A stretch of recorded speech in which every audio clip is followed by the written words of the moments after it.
Yeah, I'm not ready yet.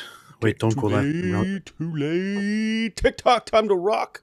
You How's see? everyone doing? Hey, Good. Sup? hey, what's up, man? Oh, yeah, what's up? Yeah, AP just messaged me like a little while ago and said, "Hey, why aren't we going live?" And I said, "Oh, fortunately, I got some clips already. But I had to render them, so we're a couple minutes late. We are more than a couple minutes late. A few minutes later. What a Not. disaster! What an epic disaster! You know what's funny? What? Um, you titled this live stream "Are Ex-Muslims Safe in Great Britain?" And then I was thinking of, I shared this and was thinking of the slogan "Make America Great Again," but with Britain. And then I thought instead, "Make Britain Safe Again." But it's kind of weird to say it like, "Mbsa," Make so Britain great again. That's funny. yeah. Make Make, Britain great again. make, mbga. That's make mbga. make terrible Britain great again. Yeah. Yeah. Wow, Alhamdulillah. it's cool. The compliments are rolling in. Look at this. You are no Mike Winger, David. Thank you. Thank you. Wow. That is probably the nicest thing anyone has ever said to me in my entire life. That's all we had to hear. Yeah, I know. I mean, if I just heard that on a regular basis, that would be so massively encouraging. That would be. Anyway, I was over in the UK and Oh, there you were? were, yeah, there were a lot of ex-Muslims. There were a lot of ex-Muslims at the polemics conference we were at. And some of them were people who had converted to Islam at some point, like Ananda Apologetics. He's a convert to Islam who then left Islam later. But I'm trying to think because some of the ex-Muslims weren't saying that they had a problem. They all have problems. Specifically, definitely All the ex pack. What's that? all ex-Muslims have problems. Oh yeah, yeah. They all You have, see, um, definitely the Pakistani background ex-Muslims seem to have a problem with people in the Pakistani community coming after them, and of course, it seems like every few days now I go on Twitter and there's another story about a mob in Pakistan forming based on the accusation. Hey, that guy over there teased me. He burned the Quran. Ah, get him. And then the person gets brutally murdered and set on fire and everything else. Long story short, it's pretty easy to brutally murder someone in Pakistan just by going, "Oh, he did this. He disrespected Muhammad or he disrespected the Quran," and instant death sentence. So you can use that against anyone here. But Western politicians, especially in the UK, have decided the greatest thing we could possibly do in life is bring as many of those guys from Pakistan over to the West, and you have some of those become Christians, but they're around a lot of Pakistani Muslims, and so problems arise. All right, AP, you ready to check out a yeah, story? and it was apparently it was a. Are we going to look at it? Yeah, it was a tourist. So yeah, let's have a look at it. Oh, you mean in Pakistan? Yeah, I'm not we're going looking to at talk. that story. No, I'm not going to Oh, talk okay, about that story. I'm talking about people in the UK. okay. Talk about So the ex-Muslims in the UK. Oh, go ahead. the guy in Pakistan was apparently just a visitor there. I don't know if he's from Pakistan originally or whatever it is, but he was there to visit, and he was then accused of blasphemy of whatever kind. Mm-hmm. Um, and the thing is, I saw that the reports that this guy has been killed and has been lynched. I saw the video of it, and reports of it first on social media, on Twitter. I immediately searched for news reports as soon as I saw it. Couldn't find anything. Uh, and so I thought, huh, interesting. What's that all No about? So, and Jews, no I think Jews. more important, more people started sharing it. So I shared it as well after seeing some credible sources share it, and then later on it started surfacing on the media. So the media is slower to record something like this than the average people who report on this kind of stuff are. But How slow what's do you happening? think? How What slow do you think it would be if it were a bunch of Jews they would report it before it even happened. attacking a random Palestinian? Yeah, they would. They would report it 3 weeks before it actually happens. And they would report it as like, even if one person was just attacked and slightly like pushed around or something, they would report it as Genocide. is reported that 50 are 1,000. dead. 50 are dead. 500 of them are women. 600 are children, and 700 are journalists. So That sounds about correct. That sounds about correct.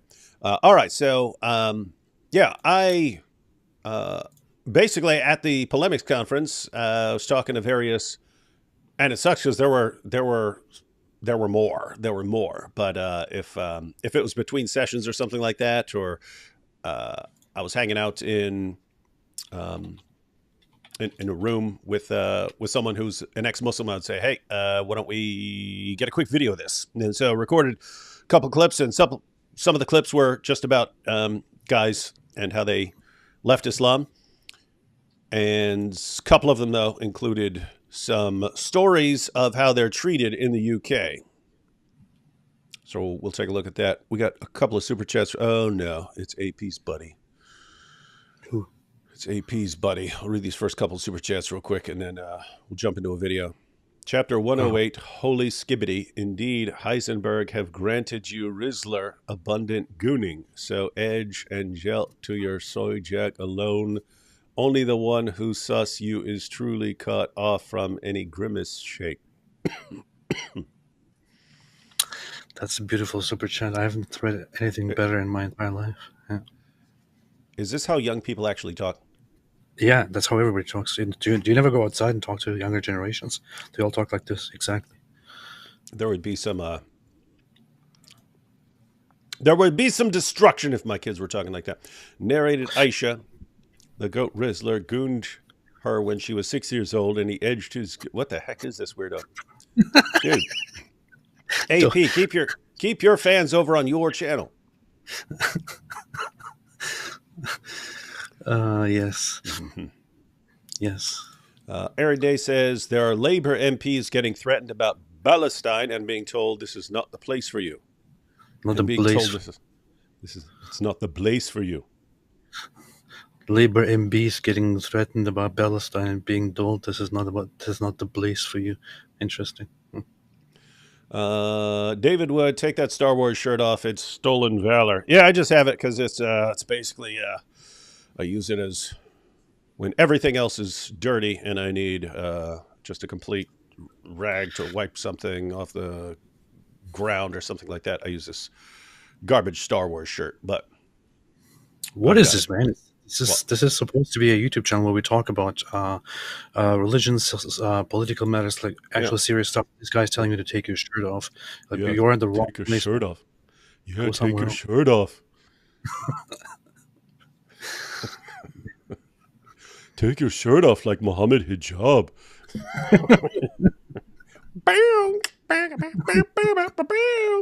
All right, so let's go ahead and check out one of these clips here. Inshallah. Hi, I'm here with Nisar. We're at a conference on polemics dealing with Islam, and he's an ex-Muslim, so I thought it'd be good to have a nice little discussion with him. So, Nisar, why don't you tell us about how you left Islam and became a Christian? Yeah, before that, David, I just want to take an opportunity to say how privileged I am to have met you here. I'm a staunch admirer of yours, and thank you for all the stuff that you do. Yeah, and it's a pleasure. So I came to the revelation of Jesus Christ going back in '96. It was following my brother's death. He was a year younger than me. It left me quite distraught and quite broken. And in a nutshell, I came across the Word of God, the New Testament, and as expressed, I had a revelation of Jesus Christ, and I gave my heart to the Lord, and I've been walking with the Lord since '96. So he became a Christian way back in 1996. So that's a long time. That was very, very short version. I wouldn't mind having Nisara on with us at some point to go into more detail. But he gave that clip. But what I actually wanted to talk to him about, because we were discussing this right beforehand, was how he was treated after leaving Islam in the UK. So he's going to go into more detail on that. We have troublemakers here in the chat. Look at this. Say what you want about Winger, but I bet you he would be on time for his lives. That's what's bad about it. Yeah, that's, I mean, if you wanted to make a case for why we should always be late, you just made a slam dunk case. Because as a general rule, I always try to be the exact opposite of everything Mike Winger is. All right. So plus, it's not a good thing to be on time. Like, if you want to say something good about Mike Winger, don't tell us that he's on time. That's not good. Yeah. Yeah. Disgusting stuff. We have Only more criminal. stuff from. What did you say? Only criminal? Yeah, only criminals, disgusting people, murderers, thieves, people like that are generally on time. That's true. Yeah. That's what they do. They do. Let's see. Let's be real here. My version of the Gunnar Quran is better than the real Quran. Well, to be fair, everything's better than the real Quran. Did either of you read or listen to the speeches, writings, lectures? Osama often framed his actions as being defensive. He was clever. Yeah. Yep. Yeah.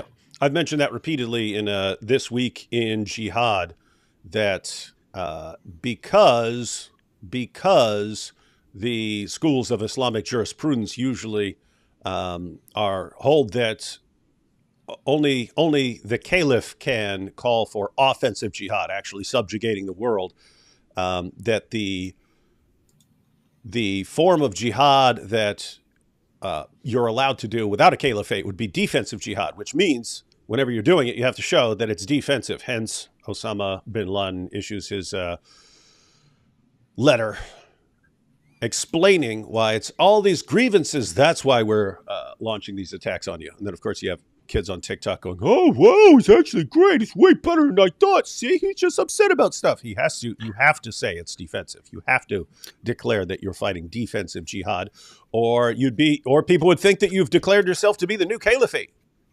Yeah. And you don't want that. This is actually a good point by Messianic Apostate, and this is something that people need to understand and be more aware of. Nowadays, as you point out, right now, there's something really wrong with people, especially younger people, in the current year that we're in, where people actually started buying this narrative that it's all defensive and it's all a reaction. But it's very common. This is the way the Islamists have handled things for a long time. It's the way Osama and other terrorists have handled the situation, where they try to market their terror campaign and their war campaign, their campaign for blood, as if it was out of necessity, as if it was defensive. And defensive there, of course, the standards that they use to explain to us why it is defensive are so vague. They make them up along the way as they go, at every point in time. It could be just that, for example, in the Quran, it is considered corruption to prevent the spreading of Islam, or to not accept Islam, to not officially convert to Islam when you are told to convert to Islam. It is considered corruption. It is considered fitna. It is considered oppression if the authorities in charge of a population, of a country, do not convert to Islam, for example, at that time. And then it would be considered a necessity or a defensive act to then fight against those authorities in order to subdue them and spread Islam.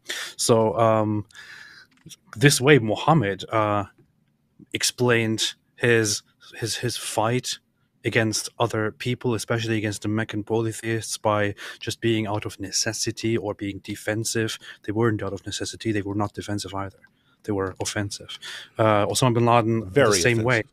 what he did was not defense. It was not out of necessity. It was done because he wanted to do it, because Islamists want to do it. ISIS also argues that they are just defending themselves. Hamas also argues that they're just defending themselves. This is a common way of arguing in Islam. Always play the victim. Always claim that we're not great. We're being very aggressive and hostile right now, but it's not because we are aggressive. It's not because we are hostile. It's because we are forced to be hostile. It's because we are forced to be oppressive by these terrible kuffar and these oppressors and these Western forces and so on. This is the Islamic way, and people buy it. Mm-hmm. That's what they do. That's what they do, and it works. Yep, it works. It makes me want to figure out how I can claim victim status. I know. I immediately want to. I'm thinking I should do this too. So, what, dude? Wouldn't it seriously? Wouldn't it be? I mean, if you wanted to say a group is actually has the potential of being victimized and is in danger from a larger, more powerful group that wants to crush them. I mean, shouldn't ex-Muslims be one of the most protected groups on the planet? But ex-Muslims are spreading corruption in the land, and are thereby causing fitna. So they should be put to death. Indeed, and that's what you're going to find out from our friend Nassar here. Take a couple of these real quick. Has any Dawa used the Gospel of Barnabas in argument? Yes, it used to be standard. And it's a good example of how Dawa works. We've said it a million times. The goal is to catch people who aren't ready for something, some new argument, some new position, some new thing that you've made up, because it will take, I mean, decades. It can take decades for people to actually catch on and know how to respond. So the Dawa guys come out with a perfect preservation of the Quran, right down to the letter. Why do they say that? No one knows any better. People don't know about the manuscript history of the Quran and the different qira'at and so on. It gives them an argument that they can use. Scientific miracles in the Quran. It's filled with scientific miracles. How many of the people they're talking to actually know what's in the Quran and know what a disaster it is? No one. So they get away with this. And of course, in the 80s and 90s, they came out with, the Gospel of Barnabas. This is the true gospel. How many people had ever heard of the Gospel of Barnabas? None. And so what? You're hearing about this? And keep in mind, the Dawa clowns, they don't mind making stuff up. They're like, yes, and this goes back to Barnabas and this shows. And no one knows any better. And meanwhile, it eventually gets exposed. People start looking it up, find out that it was written more than 1,000 years after the events, and it's a forgery. Then they don't use it much anymore. The funny thing is, I still see occasionally one or two people who actually refer to the Gospel of Barnabas as the authentic gospel, and it's funny to see, and it always makes me wonder if this person just didn't get the memo or doesn't know that it has been thoroughly refuted and is an obvious hoax, or if they're just lying and they don't want to stop lying. Yeah, that's the other part. Is once the Dawa guys spread the lie, then even once they stop using it because the lie's exposed, you still have the followers who don't catch on, right? It's like you'll still find Muslims in random comments and so on appealing to the perfect preservation of the Quran, even though that's been debunked for a while now. Or you'll still find Muslims using the scientific miracles, even though the Dawa guys have abandoned the argument because they say it's been debunked. And so it's these waves of deception. Dawa is these waves of deception. And the goal is to just, like, every time you're exposing one deception, another wave comes crashing down on you.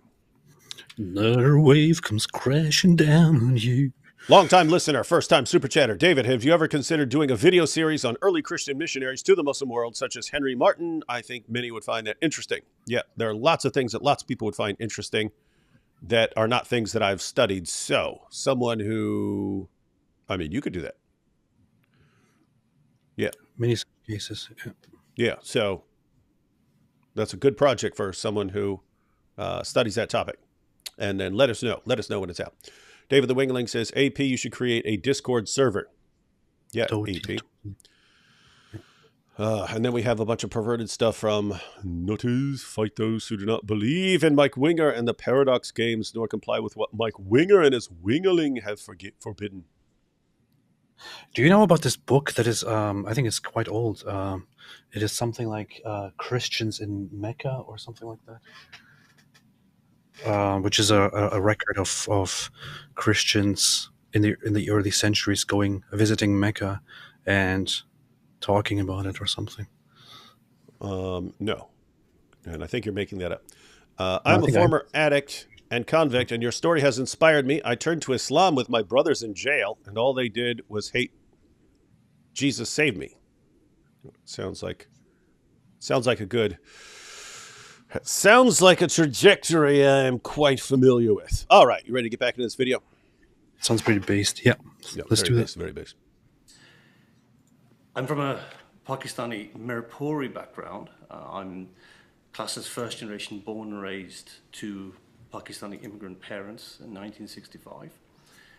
And very unfortunately, myself, my family, we've suffered grave persecution in a place called Bradford, West Yorkshire, in the north part of the country.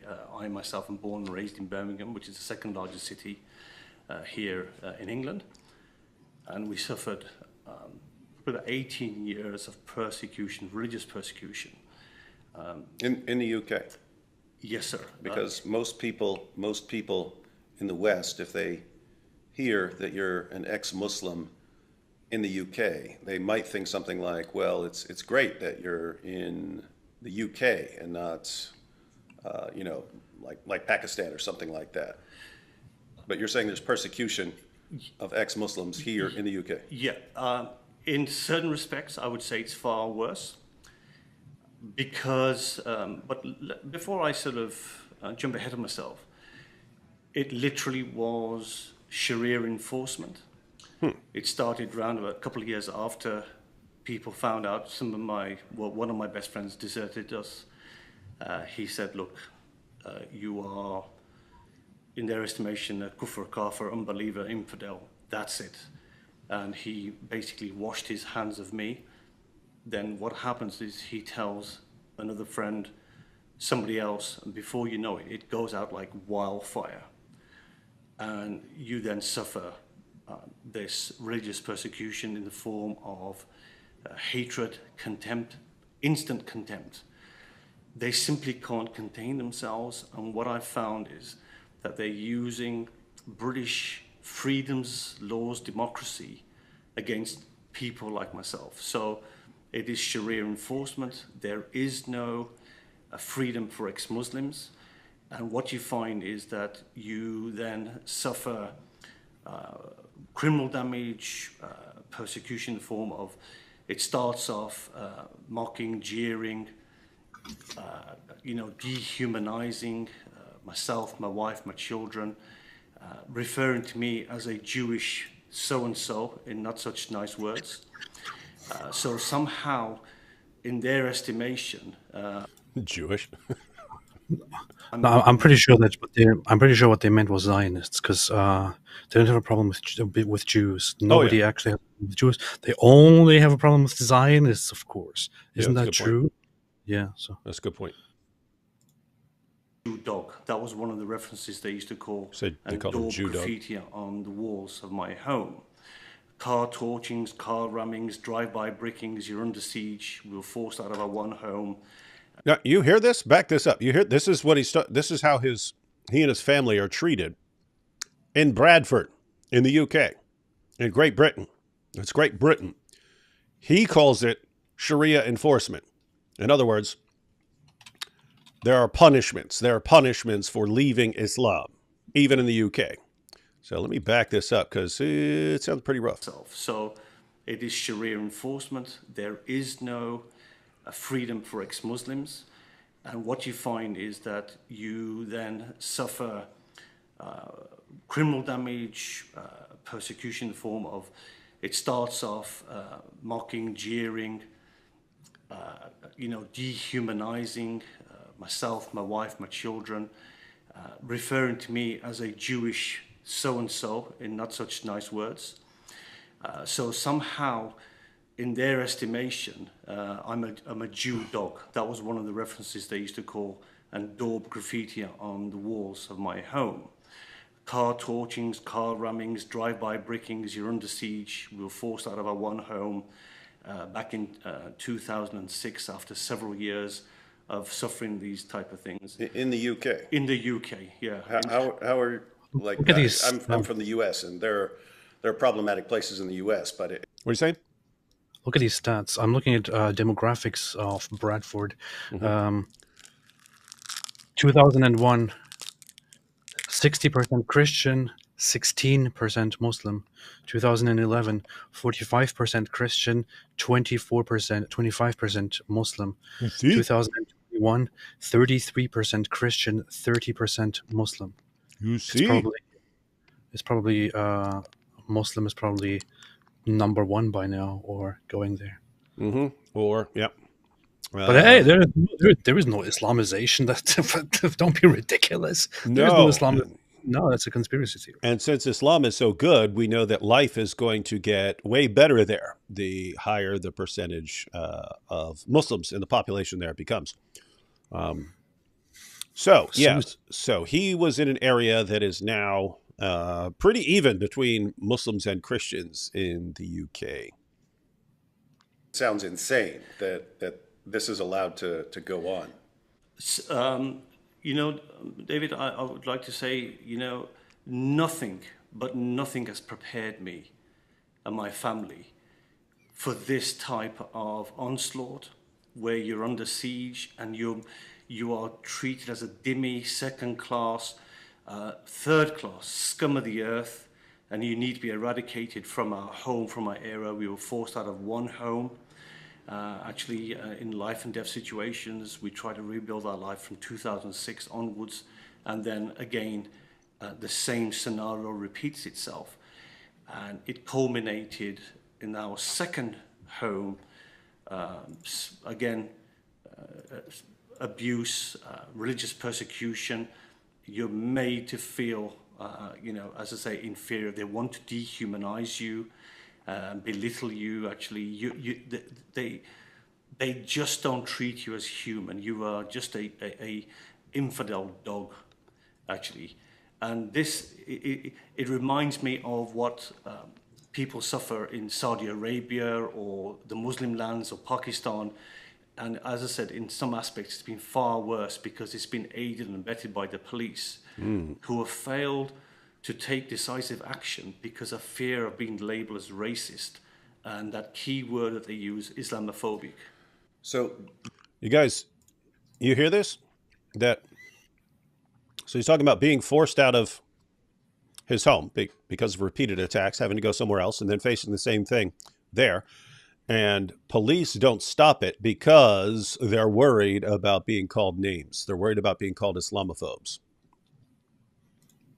Yeah, that was the same thing with. I mean, it officially came out that is how a whole grooming gang investigation was suppressed officially by trying to suppress it, trying not to see it because of the fear of being called racist and Islamophobic.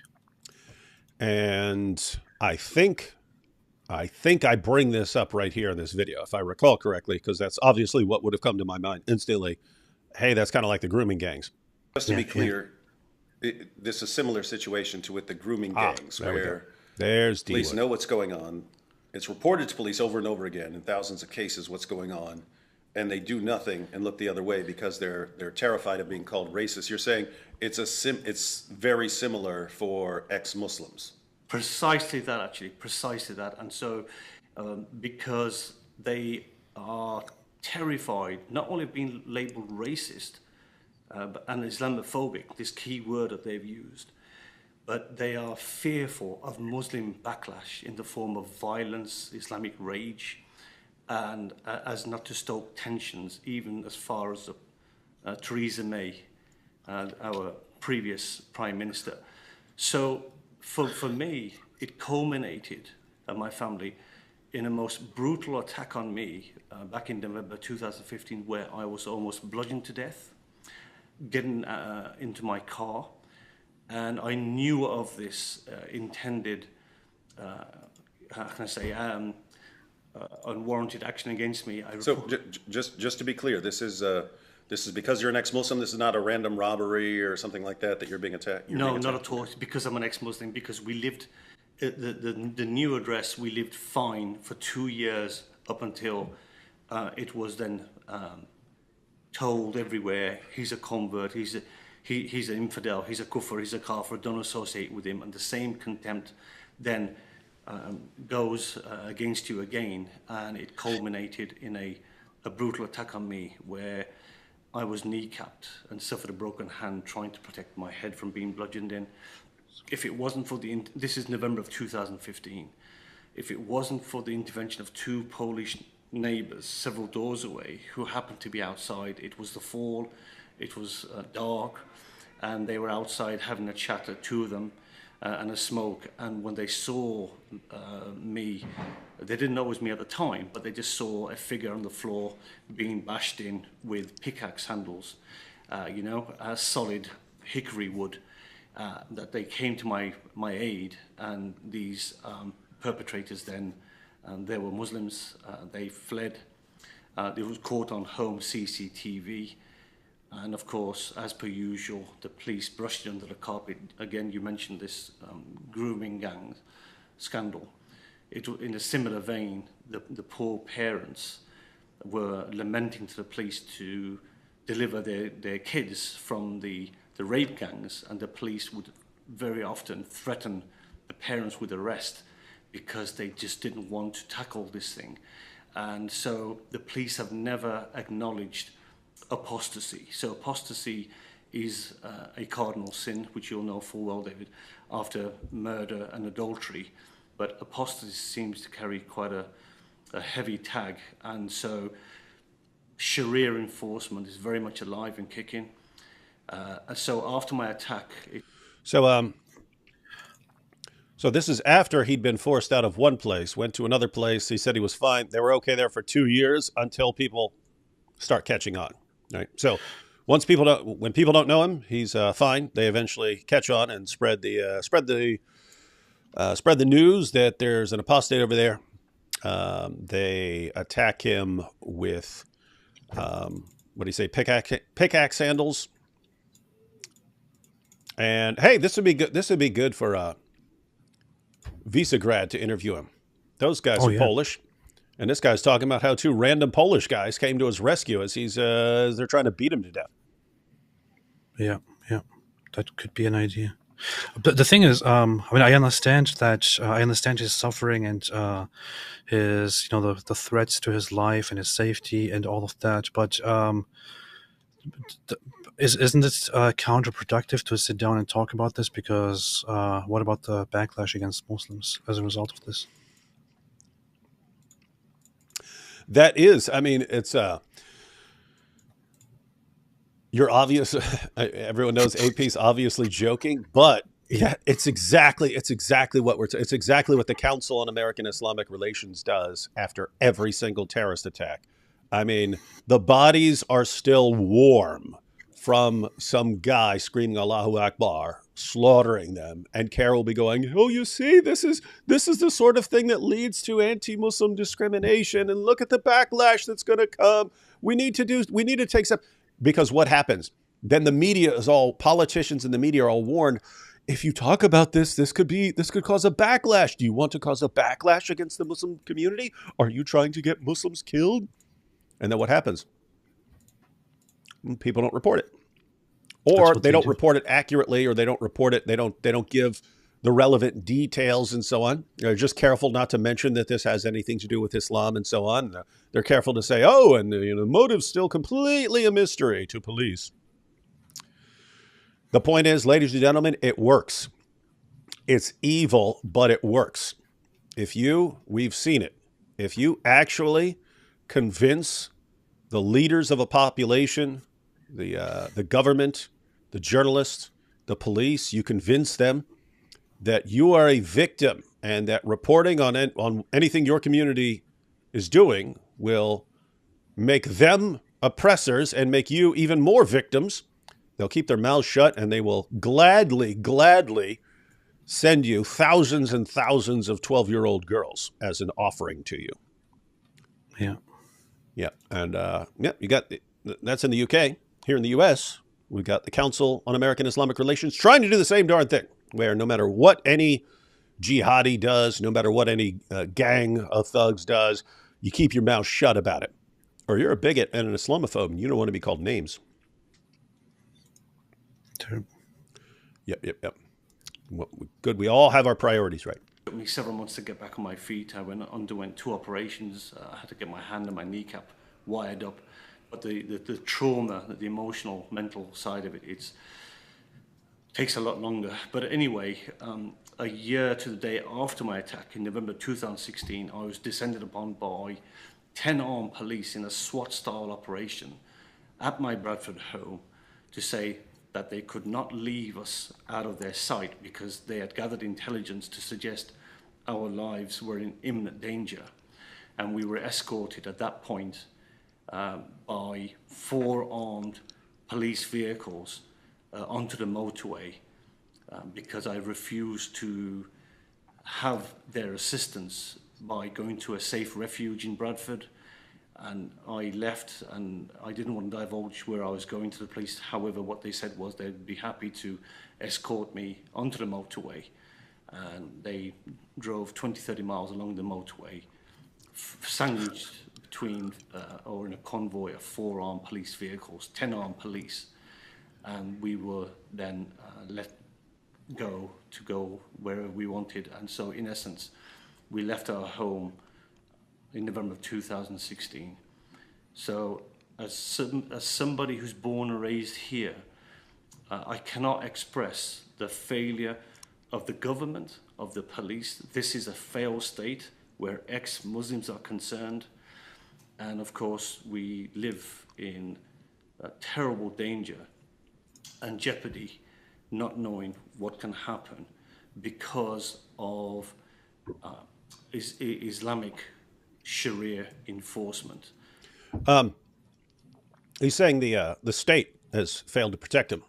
And some of you are thinking, what are you talking about? The police did swoop in and tell him that he was about to be murdered.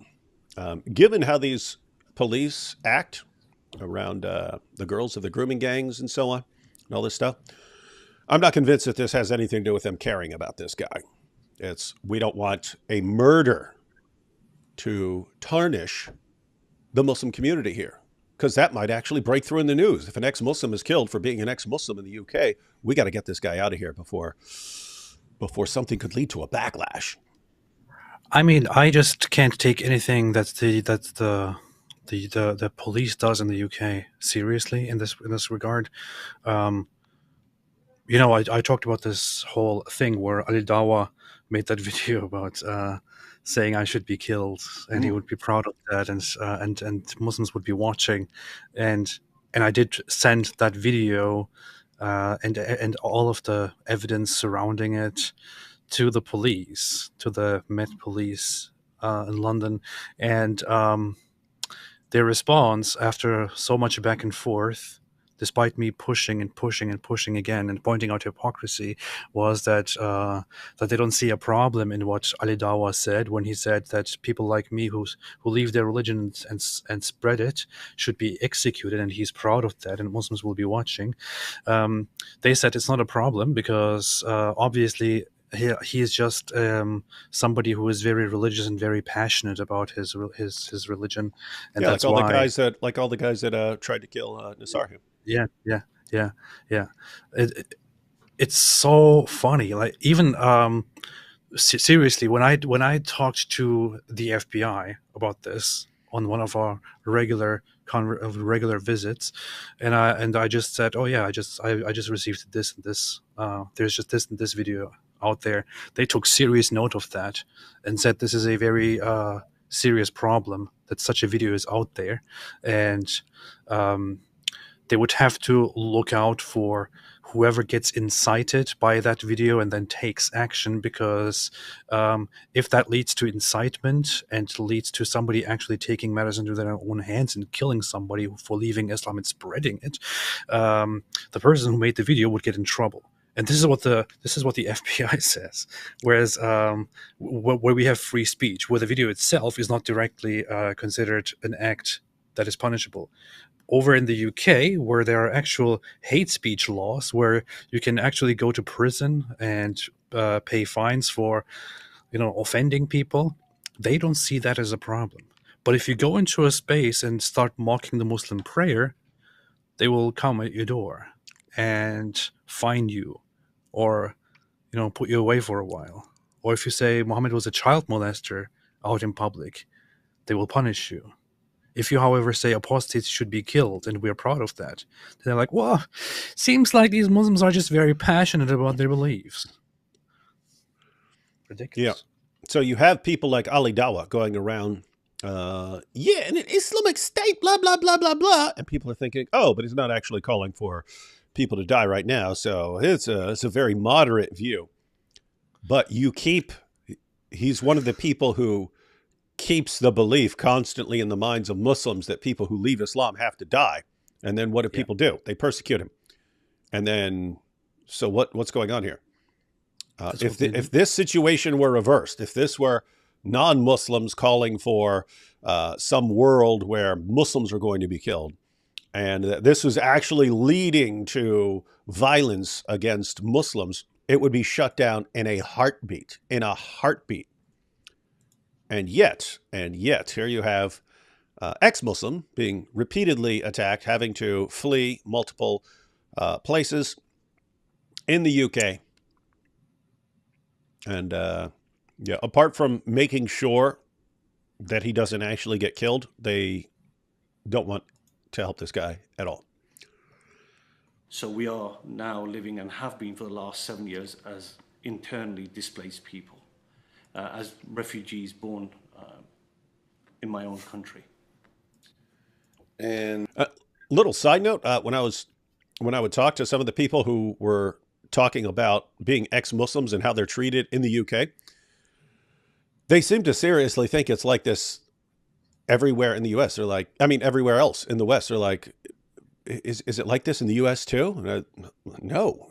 Like you could find areas where it might be like that, but no, that would be very rare in the US that, Muslims could just constantly thug out and beat you up and constantly harass and pester you and break your stuff and throw bricks through your window and set things on fire and attack you, and nothing ever happens because no one wants to hurt their feelings. So anyway, yeah, some places are better than others. you have the Dawa guys on YouTube calling for public executions of ex-Muslims right here in Great Britain. YouTube does nothing to stop them. Great Britain does nothing to stop them. I mean, there were threats directed at my friend, the Apostate Prophet, and it was reported to the British police, and they didn't take it seriously. YouTube doesn't care. It's still on YouTube. The threats are on YouTube, and we all know. What? Me? No, my Aunt Maple. That if the situation were reversed, if it were you or the Apostate Prophet threatening. Hey, this is funny. I just said this because I forgot that I'd brought it up, but it's interesting how your brain will react in the exact same way after hearing it a second time. Muslims, everyone would jump into action. And so it seems like as long as, if you were still a Muslim, the British police would bend over backwards to do anything to stop anyone from bothering you, would not tolerate any aggression towards you. But as soon as you leave Islam, you're basically garbage. You're dead man walking. So you have to get out of these Muslim majority areas, or what they call community areas. Did you guys hear this? It says if you leave Islam and you're in a heavily Muslim area, he said you're a dead man walking. You have to get out of there. I heard the same thing from other ex-Muslims in the UK, who told me that I think they said East London and North London, certain parts, you just can't go there. You can't be there if it is known that you're an ex-Muslim, especially if you're outspoken. If people know your name, you can't be there. You have to be far away from there, in a proper place where it is more expensive to live. That's exactly that's what I heard from everyone. Yeah. It was I could no longer live in an area with lots of Muslims around. And therefore, I had to move to a much more expensive area. Yeah. And then, of course, they have trouble paying their bills because there's like, well, here's a place I can afford, but I'll get killed here. So I have to go to a place that I can't afford because it's the only way to keep my family safe. And that is a story I heard multiple times. So I'm not surprised in the least concerning your friend, the Apostate Prophet, because I myself, just like the blasphemy law of Pakistan working against Pakistani Christians, the same spirit, the same mentality exists here. I have lost count of the times I've been arrested myself on false allegation of arrest because they form these mobs. And although the catalyst was a Pakistani clan family and quite a demented clan family because of their religious sensitivities, based on their religious sensitivities, to make the area halal and clean us from our home and our abode. In actual fact, it's a deep-seated security. However, they are acted upon their religion and what they deem to be appropriate and right as per the Quran and the sayings of Muhammad and his teachings. So there is no middle ground, there is no tolerance, there is no acceptance. Did you say And Muhammad? I myself, personally, David, for your Who's information, Muhammad? when Ali Dawa was making videos of death and destruction to us, the kuffar, I went along and complained to the police, and they were going to deal with it, make an investigation. It came to nothing. They have, in a nutshell, they have made these people a protected class. They cannot do any wrong. And if I can use a brief example, David, I'm sure you're aware, just a matter of days ago in Mannheim, in Germany, an Afghanistani refugee went to an intended far-right meeting while they were still setting up a dozen volunteers. He went on a stabbing spree. The police came in quick time, and the perpetrator was held down by one of the event organizers, a volunteer, and the police came and they saw, in their multiculturalism, diversity, inclusion mindset, saw this indigenous German chap pinning down the Afghanistani chappie, and they grabbed him, this officer, then pulled him away and off the assailant.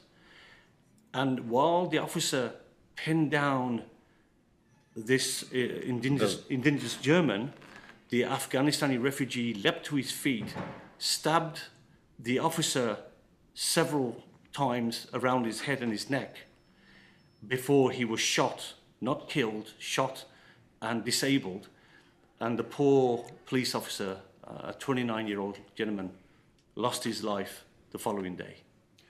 And then it gets reported as a police officer stabbed at far right rally, as if they did it. The cover-up over the last 20 years of our suffering has been phenomenal. It is covered up to such extremes that, again, they've become such a protected class of people. They cannot do no harm, they cannot do no wrong. And I genuinely fear for Europe, I genuinely fear for this country because of the terrible, appalling dilemma of ex-Muslims. And I hope to God America wakes up and does not relent to this multiculturalism, diversity and inclusion. It should be the case that you follow the rules of the land and you obey American law, and they should here likewise be obeying British rule of law, not having their parallel Sharia laws, which is happening all over the West. Seems like now or never. That No, sounds pretty never. Islam. That was very Islamophobic, AP. Sounds very Islamophobic, very problematic right there.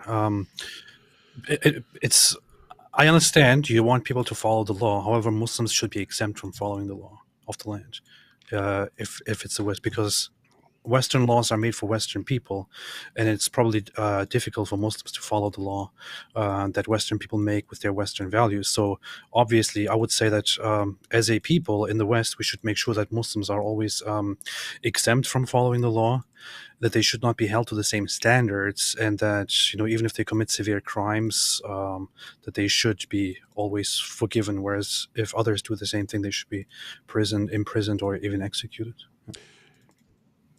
You know what's weird? It's Western officials and journalists and so on. They come at this from a completely different perspective, but the results are the same. In Islam, Muslims are the best of peoples ever raised up for mankind. Unbelievers are inferior. We're the worst of creatures. So, best of peoples, Muslims, worst of creatures, us. Should we be able to tell them what they have to do? In Islam, no, of course not. Of course not. What are you talking about? What are you talking about? They're the best of peoples. They're coming as our lords, right? We have to obey them. So that's the Islamic mentality. But as far as people in the West in positions of power and authority and so on, so your politicians, your educators, your journalists, and so on, it's actually reversed, where they think of Muslims as like savages and barbarians and so on, and perpetual victims, and they're just you can't hold them to the same level of accountability that you hold other people. What do you do? What do you mean you expect them to behave in a certain way? What are you talking about? You can't expect them to follow the rules like everyone else. So they treat them as actually like subhuman. And so what's amazing is like this, the mentality is completely reversed, and yet the result is the same. They don't have to follow the same rules that everyone else follows.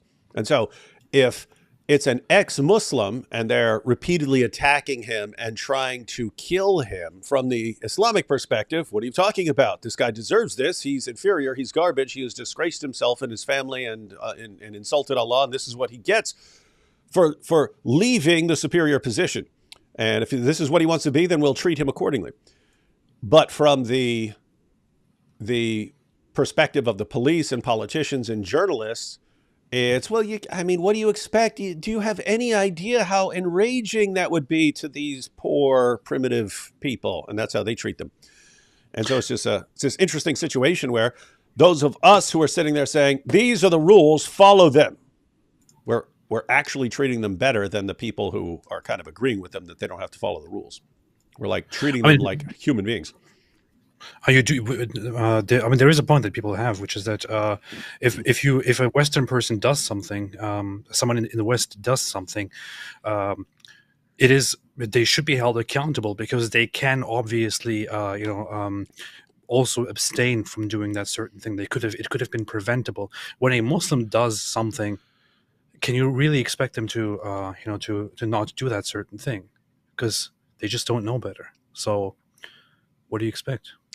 Yeah, and another thing we've pointed out in completely different contexts is the Jews, of course. So They're superhumans. Yeah, they're held to a standard beyond anything that any other human beings on the planet are held to, right? It's like, so here's as far as like the politicians and the journalists and so on, it's like, here's the normal level of human behavior in society. And they think, oh, this is what you should expect from Muslims, and you can't expect anything better than that.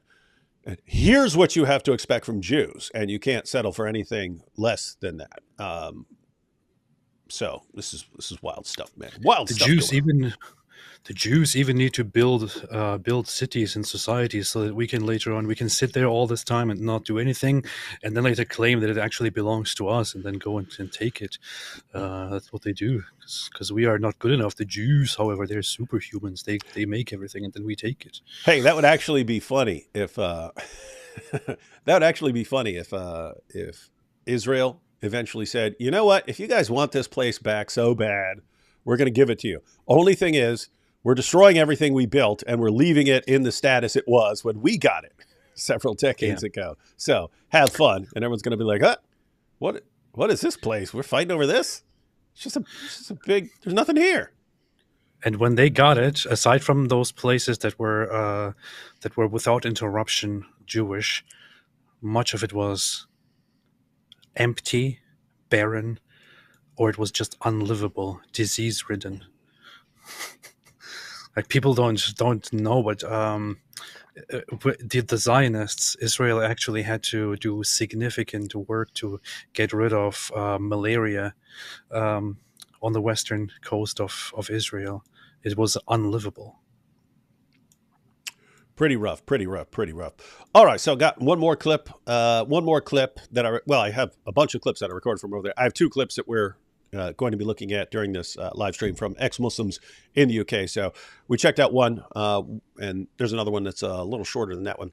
Let's take the super chats real quick, and then we'll jump into our next video. AP, you should not create a Discord server. That's funny. The Wingalings are using reverse psychology. So if they want you to have a Discord server, they'll tell you not to have a Discord server, but they'll make it coming from a Wingaling. Smart. Yeah. But we're on to your plan, and we're on to the constant, endless deception of the Wingalings. We're not falling for it. Go ahead. Yeah. Wingalings are the best of deceivers. D made a good point and said, wasn't the airport for Burak Airways in the region, though? So that was the only thing, actually, that was there. That was in Jerusalem. That was always standing. It was the most advanced airport, the Burak International Airport. You could fly out. You could fly out, visit a bunch of stuff, come back, and your bed would still be warm from peeing in it earlier. Yeah. Yeah, but the evil Zionists destroyed it, of course, when they took it over. Yeah. Let's see. Oops. God bless you all. Thank you. I'm into fitna. Fitting a whole pizza in my mouth. That's nice. That's impressive. Dr. Wood, you were great at Speaker's Corner, like Hatun Tosh. You are a brave soul. By the way, Keir Starmer is set to win big as Britain's PM. He will outlaw all criticism of Islam. Britain will fall. Sad. That will be funny to. I mean, it'll suck, but it'll be funny to watch. That's the Labour Party guy. I heard some really bad stuff about him. Yeah, I don't think they'll actually pull off banning all criticism of Islam, but they are putting that forward as a bill. In fact, I need to respond to one of the people who put together the response to that bill. Met him over there in the UK, and he has agreed. He gave me like a, whatever it was, 20-some page response to the idea that this bill is a good thing. So, yep, that would be a good topic to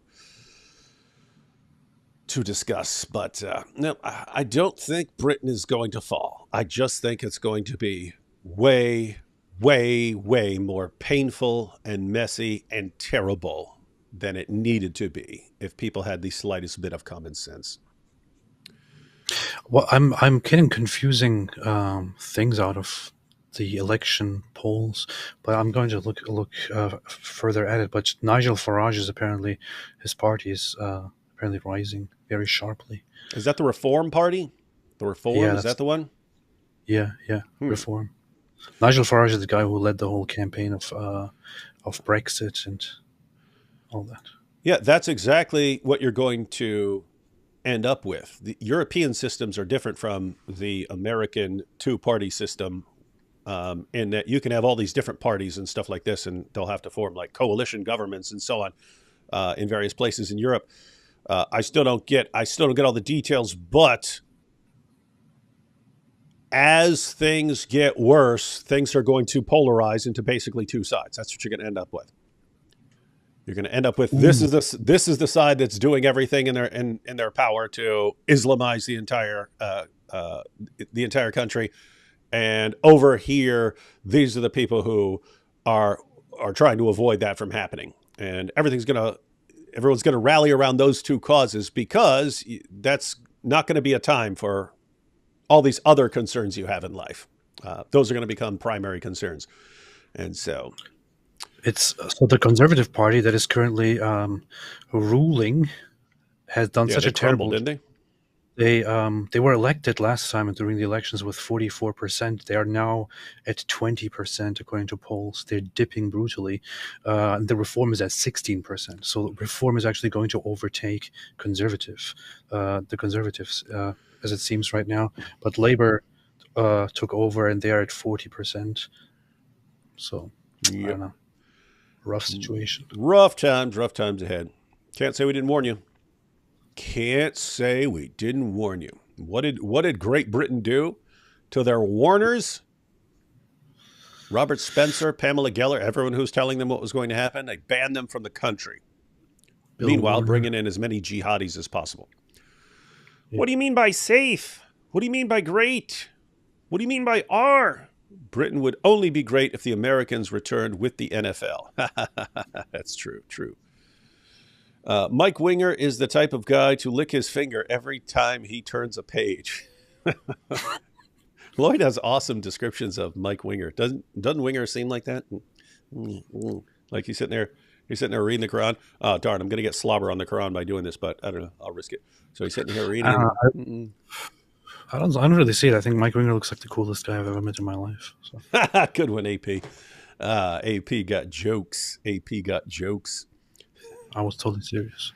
AP, as a scientific exercise, you should attend a divine liturgy simply as a practical experiment and historical lesson to observe some of the traditional practices of the ancient church. It will be interesting, I promise you. That sounds like an interesting trajectory. Yeah. And he's pointing it out as a scientific exercise. You go in there with pen and paper and take notes. Oh, okay. Inshallah.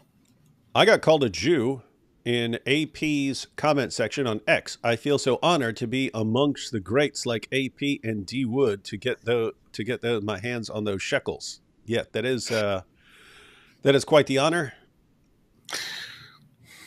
There are certain things they do when they have no more options and they don't know how to respond to you, and that's just some version of name calling or insults or something like that. So, yep. Because I'm kind of in this at this spot where I can't decide who is worse. There are the two groups that always come in lately, especially right now. Whenever you talk about anything, they go, "You're a Jew, you're Jewish."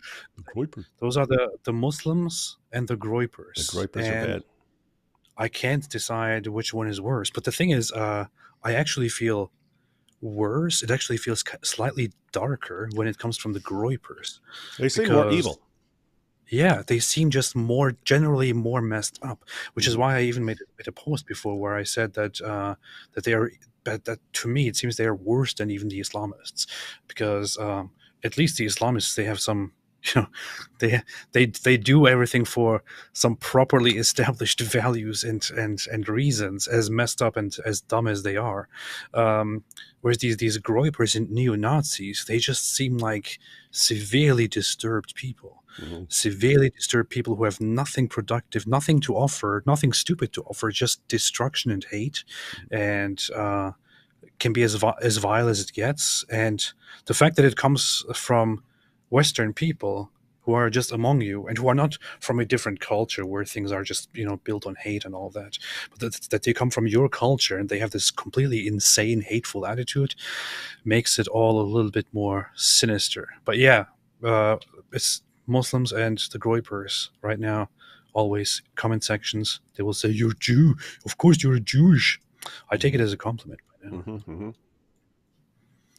And if they say it about me, you're darn right I am. 2.7%, baby. I'm 2.7%. Yes. Kosher. Kosher is Christmas. I am 28, and in all severity, please stop using the language of Gen Z, just like the last letter of our alphabet. The rot and idiotic trends by them is sus. That's pretty big. I was with you right until the sus. Mossad's leather strip. The whole Gen Z thing is kind of busting, but it's also cringe. Yeah. Being an ex-Muslim in Britain is like taking your children to Daniel Hakikachu's daycare. Not a good idea at all. That is very, very true. Don't pull on Superman's cape. Don't spit into the wind.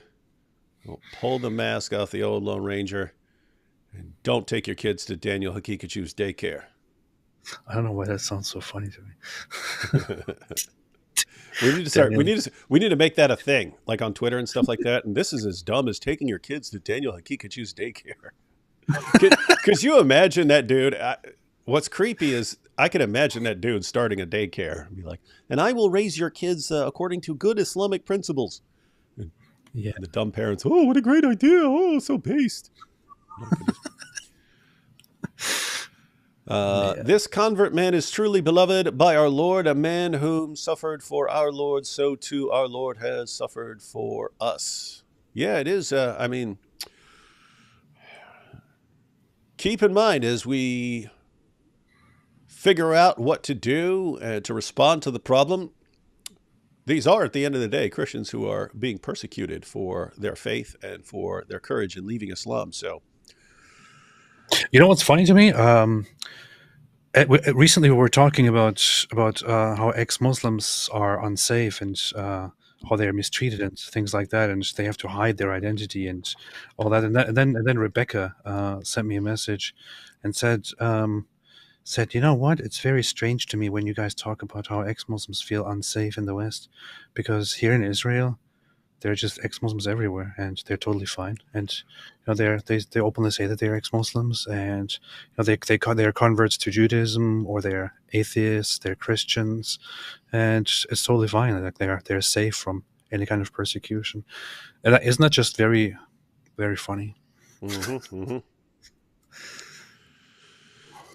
No wonder Hamas wants it all. Yeah. They do all this to this man, and the same people cry when we criticize the PDF of a prophet. Yes, that's the great irony in all this. Look at, I mean, you've got Ali Dawa. I mean, just perfect example, but you could pick any of these guys, right? Ali Dawa. Yeah, we's going to chop your heads off and so on and blah, blah, blah. Yeah, I was going to be eating the popcorn and yeah, I would give my 9-year-old away to tell her you're ready to be married and so on. And we say, hey, your prophet's messed up. And they go, oh, we can't believe you're so intolerant. Yeah, well, oh my goodness, look at the bigotry and Islamophobia. It's like, if you're putting forward some of the most horrifyingly evil ideas, you don't get to scream, oh, we're being oppressed here when people criticize us. You just don't. You don't want to be criticized. Have a less insane position. Powerful, powerful, powerful. This interview can't be true. Islam is a religion of peace, I tell you. Shakes fist angrily. That's good. Good job. Muslims wish to conquer the world in order to spread cultural enrichment, such as incest, goat sex, burning hatred for work. A burning hatred for work. Seems like they have everything in check and much to offer the world. That was one of the most Islamophobic super chats ever. But it was also very culturally enriching. So, DGW, what's that stand for? DGW. I don't know. DGW, this mega church I saw today, is it a limited time offer? Oh, mega merch. Is it a limited time offer, or can I wait till the start of July? What writing says Quran shirt is considered Quran? Oh, yeah. So in the description box, and I posted in a community post, by popular demand, after I wore a Quran shirt to Speaker's Corner, I got a lot of requests for getting that Quran shirt. That was, I gave Elle the idea of what I was looking for, and Elle did the graphic design and so on. But I put a link up to the store that printed the place. So if anyone wants one, the link's in the description box. You can click on it and get one. So the question here is this a limited time offer, or can I wait till the start of July? So my response is, it's not a limited time offer as far as I'm concerned. That will just be on the store, in the merch store. However, I anticipate complaints coming in. And most stores, I don't know about this store. most stores back down when they start getting complaints. This is Islamophobic, and they instantly back down. Even though that same, and you could do this. I guarantee if you go to that merch store, there will be all kinds of T-shirts mocking Christianity, mocking Jesus, and so on. That will all be fine. But if I make some bulletproof body armor, then I'm the bad guy. But so yeah, I'm not taking it down. It will be up. It's very possible that it's going to be taken down due to complaints, as we've seen so frequently in the past. Oh, I know what DGW is. It's Dawa Gone Wild. Dawa Gone Wild. Oh, yeah. We got to do something like that. Dawa Gone Wild. Wait. They're trying to figure out how to blur out girls' hair and stuff like that. Oh, look at the hair. Did you ever see that? Did you ever see that Key and Peele skit where they play to Arabs guys who are trying to check out girls' ankles as they're walking by? They did that. I saw the ankle. That's funny. Yeah, they did. It was actually funny. Which English translation of the Quran is the most verbatim and does not sugarcoat the scriptures to make it more palatable? I want to read it to be better educated on the subject in conversations. The New American Standard Quran. Yeah. The King James Quran. I personally prefer Sahih International, but because it's more truthful than some of the others, but it's also a little bit sometimes it gets a little bit broken English. Mm-hmm. But there are some that are not that much known. But Arbery, for example, is a very literal one. Pickthall. I've seen lots of people praise the accuracy of Pickthall quite a bit. Problem there is it's written in like King James English. A lot of the older Qurans, they tried to make them sound like the King James Bible to make it sound holier to Christians in the West and so on. So there's that. Some people say the Haleli Khan, but they pack a lot of stuff in there. They add a lot of parenthetical stuff in there for people.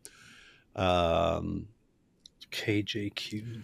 As far as just reading, because you have a couple of issues. AP was talking about the accuracy of the Sahih International, but the broken English. Those are the kinds of concerns that some may be more accurate, but they're harder to read. Some may be easier to read, but they're less accurate, and so on. So it's going to kind of depend on what you're going for. The Oxford version it's translated by Guy Halim. I wouldn't say I wouldn't put that in the most accurate category, but it's the easiest. It was the easiest to read. It is. I think that's what's good about that one. It is easy to read. It's readable. It makes it more readable. But that's my problem with it. Yeah, that's my problem with it because the easier it is to read, the less it's like the authentic Quran. Yes.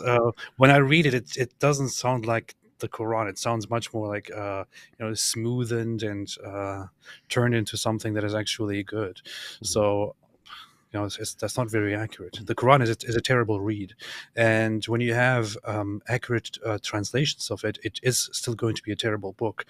However, if you just want to read it to get the idea of it, you could get this Abdul Halim, whatever that version. If you want more accuracy, you could go for something different. The accurate ones are worse. Yeah. So what you generally want to do.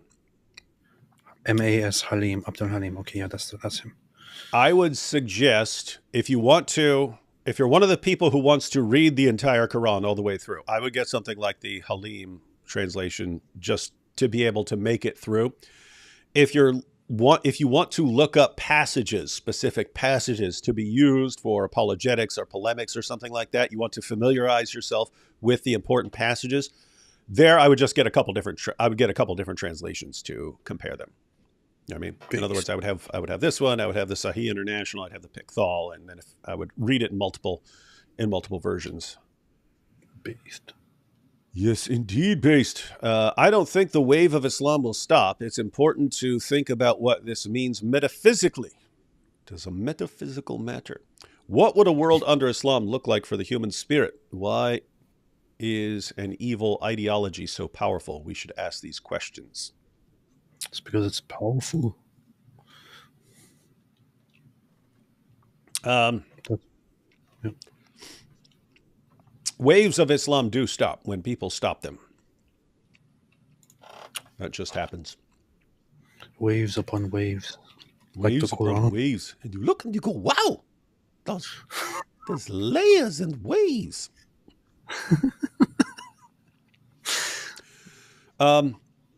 If you're talking about metaphysically as like, if you mean like spiritually, those are relevant questions. Why is this, which is so obviously sick and evil, why is it so hard to deal with? And why does common sense go out the window whenever we're talking about it? It is a metaphysical matter. America will relent to Islam. The world is bound to evil in its core, but ultimately human beings are owed to God. He paid for us on the cross. Hey, someone here has gone to the Apostate Prophet school of negative Nancy viewing everything. Damn, the world is bound. America will relent to Islam. Alhamdulillah. America actually has an advantage here.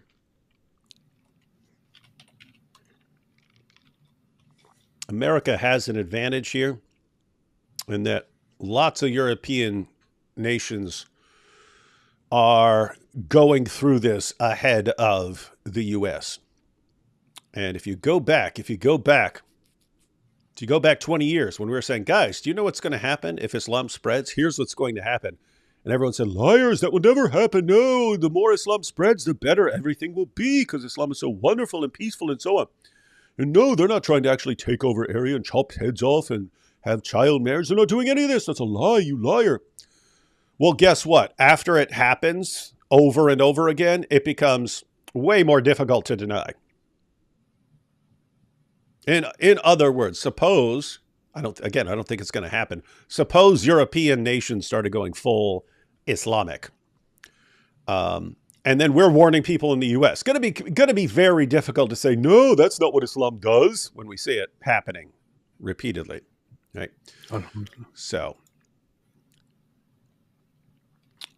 yes, we cannot expect much from people whose final conclusion before they die is that Islam is true. They do not have certain faculties to be better. That's pretty Islamophobic. Yes, we can. Hey, David, I want to be able to talk to Muslims about Christianity, but I often become frustrated when they try to defend Islam. How can I address this? We'll stop becoming so frustrated. Yeah. No, it can be frustrating if someone's like, oh, and because the amazing scientific miracles, and someone's like, come on, dude, seriously? Or if they're defending like child marriages and so on.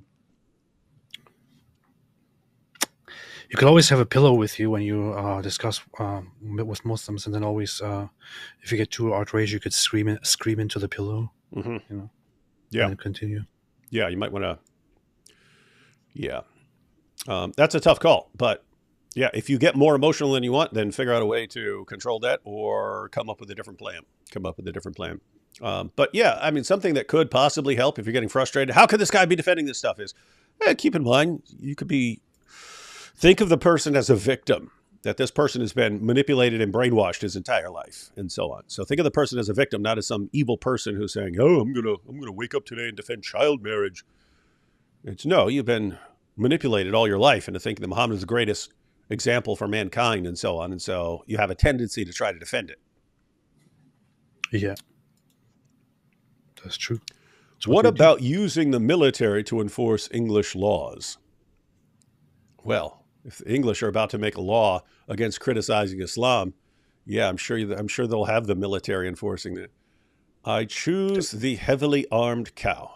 That's a good choice. AP, since it's proven Israel is the eternal nation, would you now acknowledge the God of Israel? Alhamdulillah. You heard it here, folks. AP, you and your wife said on a member stream you would be starting a Discord. What's up with the Discord all of a sudden? Do we need to create an unofficial AP D Wood Discord? Alhamdulillah. My kids tried to explain Discord to me at some point. It seemed like just messages or something. Yeah, it is a good platform. It was initially, I think, created for gaming, and gamers would get together. I heard that first syllable, and I was like, "What?"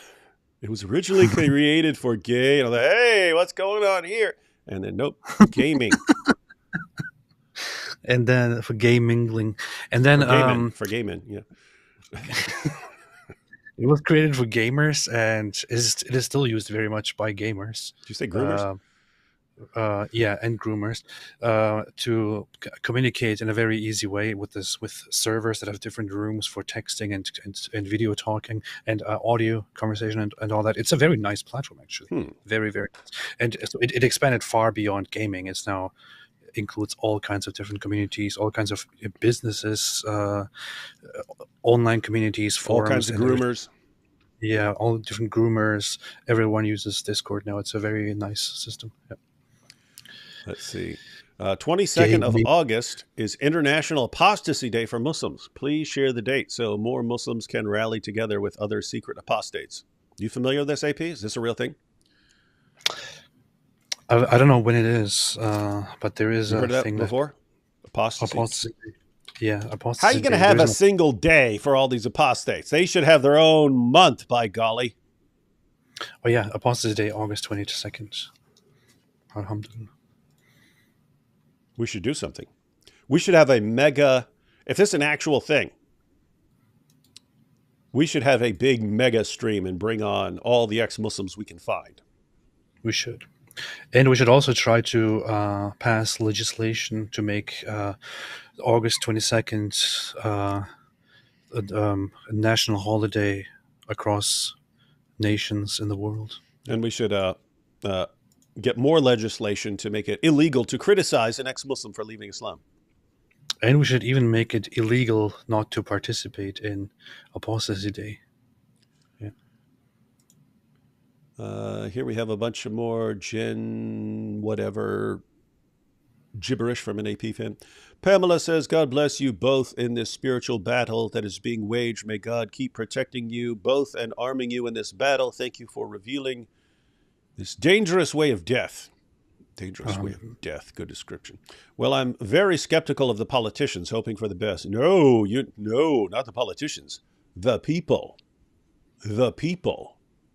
The people are the only way out of this mess. But I'm pointing out that the people, once the people catch on, the people will rally around a politician. But the people.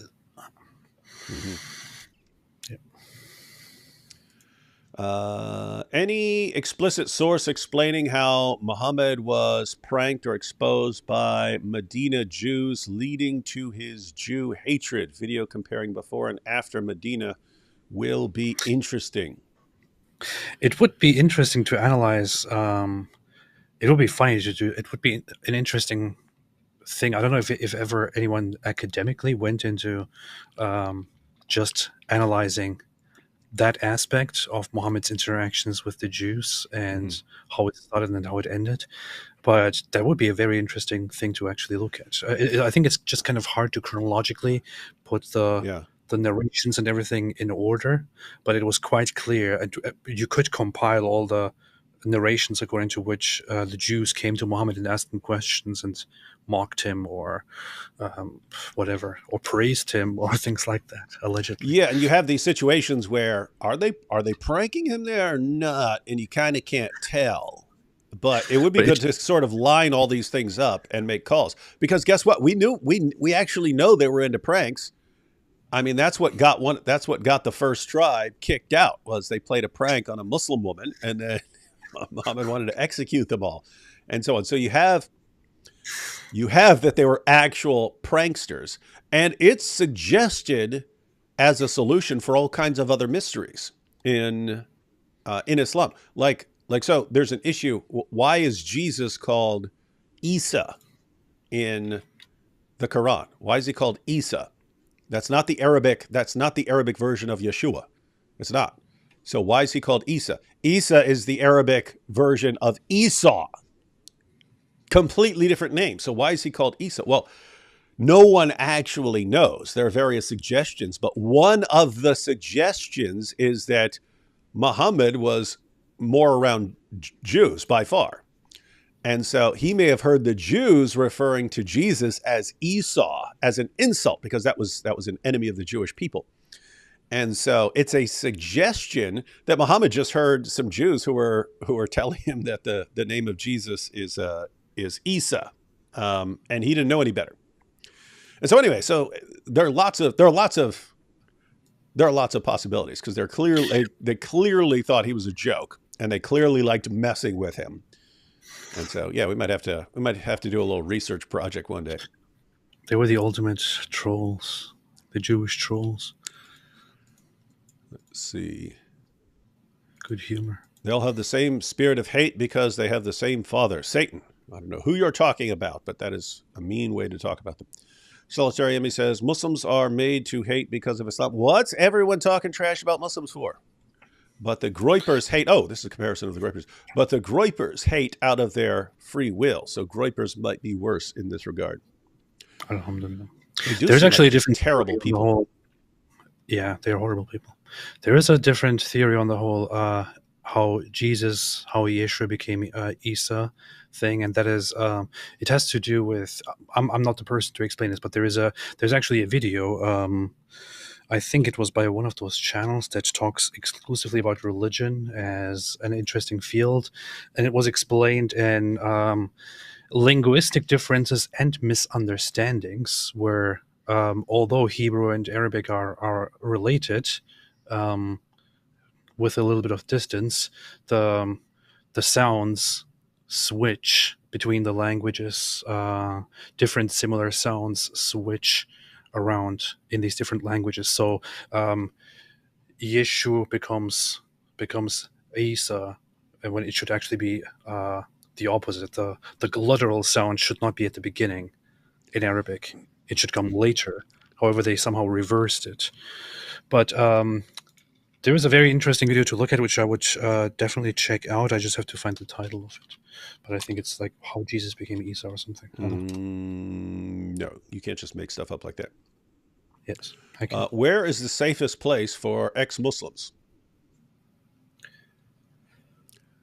Probably certain areas of Texas.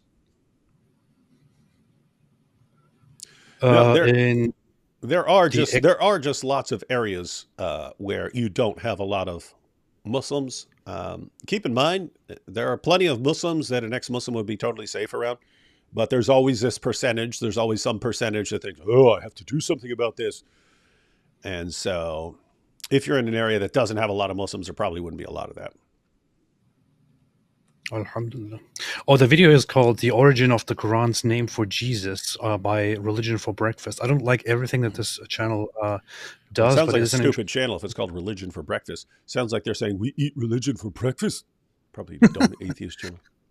But it is an interesting perspective to look at. Might not be totally accurate. And there's also the fact that Christian Arabs actually don't say Isa. They say to this day. It's like, I think they refer to him as Yeshua in Arabic. Yeah, Alhamdulillah. More weird comments about rizzing up Ali Dawa from one of AP's fans.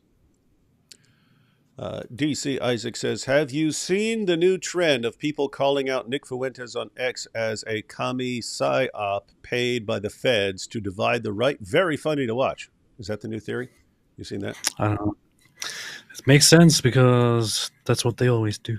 The Groypers, they always accuse everyone of being a psyop planted by the Zionist Jews. And that may actually be the appropriate way to respond to people who think everything is a conspiracy, right? Everything's a conspiracy. Everything's a Jewish conspiracy. Matter of fact, that might be a funny conspiracy to flip back on them. Oh, you're being paid by Jews to cause division. So, you know what I mean?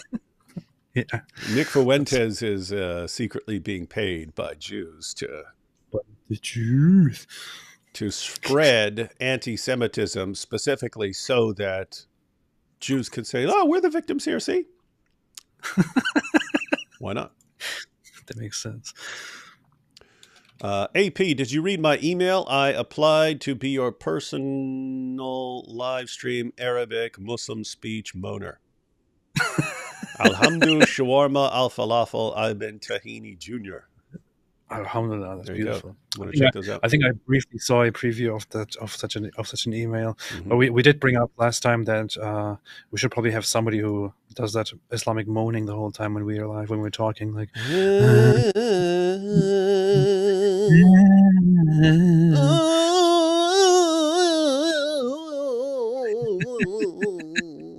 You could do that with anything, like this guy's name. You know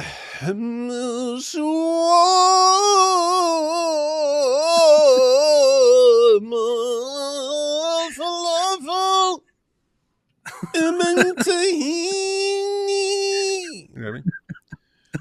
Yes. And you got Westerners. Oh, it's so beautiful. Oh, I need to convert. Oh. I want to cry. Yeah. Muslim cowboy shahada. La ilaha pedophilia. Beautiful. Wow. No God. David Wood became a Sigma Heisenberg. What the heck? Quran shirt. Islamo, I drilled a hole in my Quran and used it before pillow talk. I need, what the heck? What is this weird stuff, man? Adam said 99% of Muslim apologists give the other 1%. 99% of Muslim apologists give the other 1% a bad name. That's actually a good description there. I'm going to steal that. Does anyone else use that, Adam? Because I'm going to steal it and I'm not giving anyone credit. Good one. I'll probably put 99% of Dawagandists give the other 1% a bad name. D. Wood suffers from winger derangement syndrome. Yes, winger is very deranged. Don't listen to these joke masters. The only good Quran is the Caliph Hafs 1453 Garkid brown leather imitation edition. The others are Sufi Jew corruption. Oh, nice. That's true. That's true. All right, we got some more, but let's check out this next video. I heard that the Mike Winger translation of the Quran is also one that some people prefer. Yeah, everything is put in Klingon so that only Star Trek nerds can understand it. Oh, yeah. Didn't know that. All right, AP, question right before we check out this next clip. What do you guys honestly think the future of the West will be? Death and destruction. Destruction, terror, and mayhem. Alhamdulillah. No, I think that there is trouble ahead, and it was totally avoidable. But people like to be stupid and put themselves in trouble, and invite the trouble, and import the trouble, and tolerate the trouble, and protect the trouble. And so I would say that there is definitely there are definitely some tough times and some divisions ahead. I did say that I think it is not unlikely that with the growing population of Islamists who also nowadays openly say that they want to impose Islamic things, there would be attempts to change the laws of the UK and turn them Islamic, which won't work. But there could be attempts to just, do separatism or autonomy and ask for a Muslim nation inside the UK, or a Muslim nation that is independent from the UK, and things like that. Like there are these troubles that they are totally possible to be seen in the future. But I don't think, to this day, I don't believe that that the West will be overrun and taken over by Islam or anything like that. It is very far from that. And if it got to a point where things got too serious, I still have this hope and still think that people would eventually wake up and say, you know what, we don't want to go back there. We don't want to go back. We don't want to do that. We want our freedoms and we want our rights. And America is of course protected, but the West is in danger. The West is being threatened. But yeah, I don't think that anything is going to be overrun and taken over by Islam. Yeah. So, future of the West. If you've seen Mad Max Fury Road, Pretty much like that. Yeah. Yep. Pretty much something like that. No, there's so many variables and there's so many changes that are new changes that it's very difficult to predict what the future is going to be like. I think the jihadi types are going to keep pushing too many buttons until there's a massive backlash against them. I think the new atheism is going to crumble, and that atheism will go back to kind of what it was. We talked about this before, but go back to what it was like in the 80s and 90s before it became super aggressive. I think that there will be some level of return to Christianity among people who left it, but I don't think you're getting any sort of full return. And one of the great mysteries of the future is what do you do?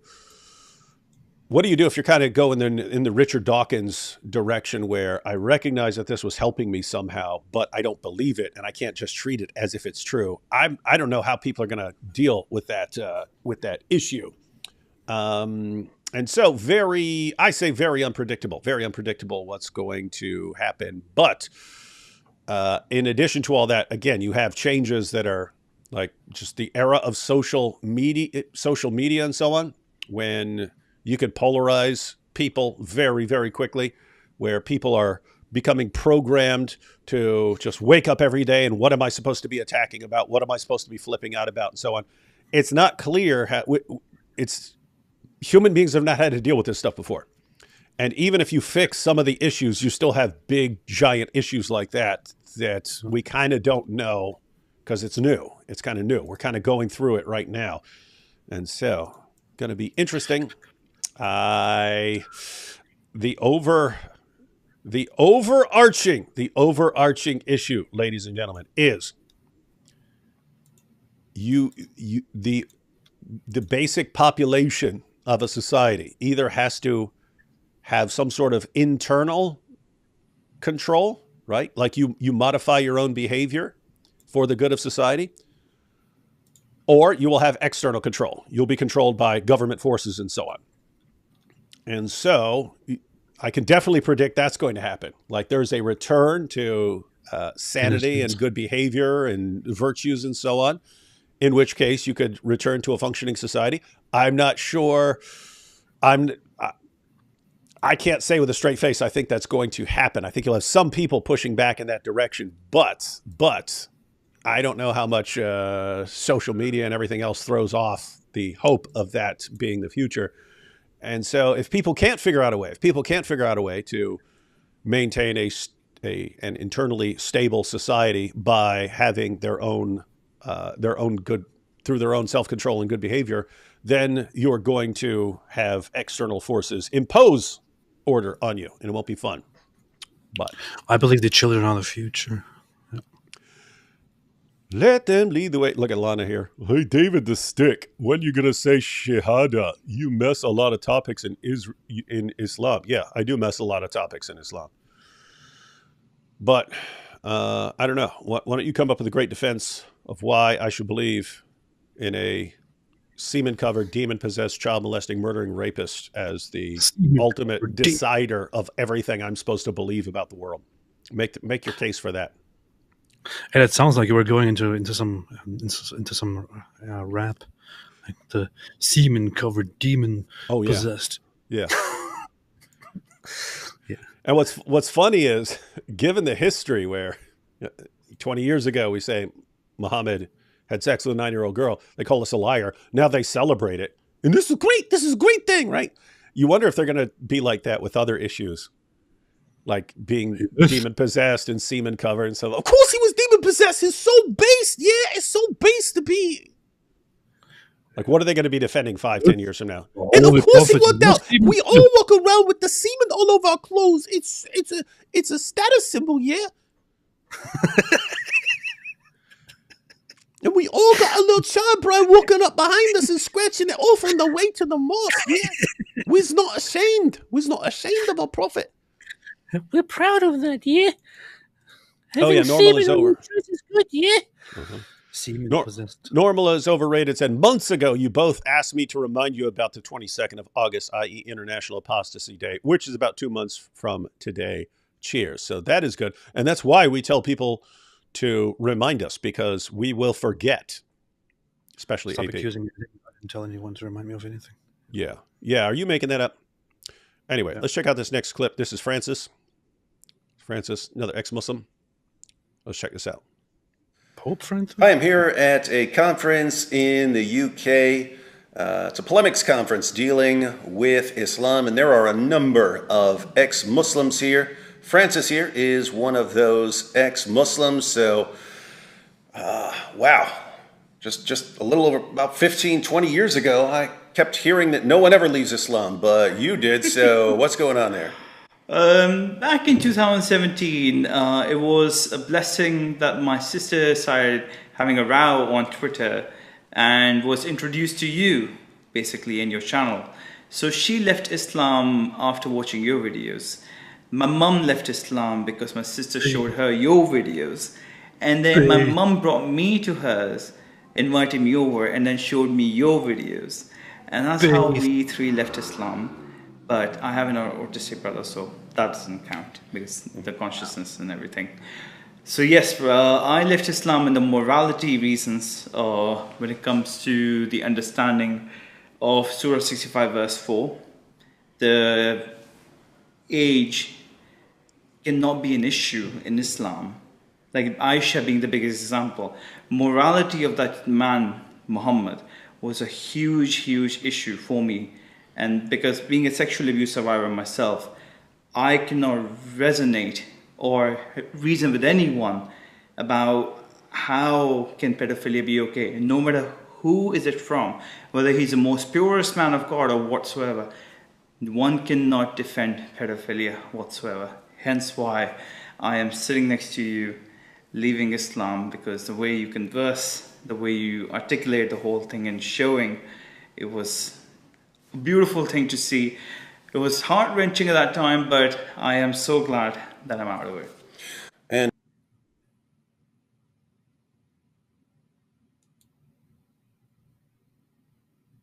You'll recall, AP. No. You'll recall Muhammad Hijab's little survey several years ago, where he asked Muslims, hey, when you're doubting whether Muhammad's a prophet, when you're doubting whether Islam is true, what's causing your doubts? What's the source of your doubts? And the number one answer was moral problems with Muhammad. Here you have Francis saying that understanding what Surah 65 verse 4 actually says, understanding that passage, convinced him that Islam defends pedophilia. And he just said, this can't be from God. This can't be from God. And left. And so that's yet another example. But it's also part of the reason why the avalanche of apostasy isn't going to slow down. People in the world are catching on to what Muhammad did and what the Quran says and so on. And the Dawah guys are realizing they can no longer deny these things, and so they try to defend them. So what are they doing? They're defending child marriage. They're defending Surah 65 verse 4. They're saying it's all good. This is all good. This is good. This is good for society. And that's going to work with some people. You're also going to get a lot of people reacting like Francis here, saying, whoa, you mean the Islamophobes weren't just making this up? It's true. It's all true. Our religion does teach us. Oh, I'm out of here. I'm out of here. Gonna happen. Yeah. I was kind of with him there until he said hence why, which is grammatically not correct. That's kind of where he lost me. First of all, you're a German Turk. You have no business correcting anyone else on anything. that's cool, because this is pretty recent. You're talking about 2017 and so on with your sister, and then you're after that. But that's very interesting because our good friend Mohammed Hijab back a few years ago did a What poll. the heck? I record the thing. I don't remember anything about what I said, or even that I brought any of this up. And then it's the exact same thing that I just said. So you get to hear everything twice, apparently, because every time I listen to someone I interview, I'm going to say how I'm reacting to it, and then I'm going to play how I reacted to it when he said it, and it's going to be the same thing, apparently. Based. Where he asked Muslims, when you start to doubt Islam, what is it that causes your doubts? And he gave them various possibilities. Is it presentations of other religions or something like that, and so on? But the number one answer by far was moral problems with Muhammad. So that seems like some good information for everyone out there to learn. But since you're an ex-Muslim, let me revisit that point real quick, because that's way more important than I just led on. Guys, if we know that the biggest cause of doubts among Muslims about their prophet, if the biggest source of doubts about whether he's actually from God is moral problems with him, what might be a good thing to start studying? Hijab basically handed it to us. He handed us a roadmap. Hey guys, I did the survey, and I've concluded this is the best source on the planet causing doubts among Muslims about whether their religion is true. Here it is. I mean, my goodness, that would be like if there was some war going on and you had someone from the other side go, hey guys, what's our biggest weakness that the enemy could exploit to completely crush us? Oh, this area? That's our biggest weakness? Huh, that's strange. And then they just hand it over to you. That's what hijab just did. That's what hijab did. And the Muslims, the Ummah, told you their weak point. They told you our biggest weak spot is Muhammad and all the horrible things he did. When we hear the horrible things he did, it really causes us to doubt Islam. What should everyone be studying? If you're worried about the future of Western society and they've told you what the biggest weakness of the Ummah is, what should you be doing?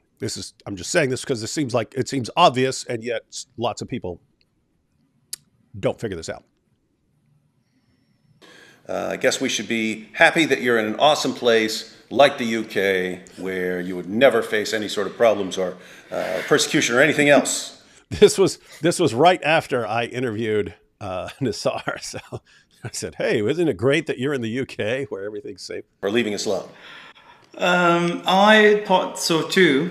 Being from Pakistan, I thought so too.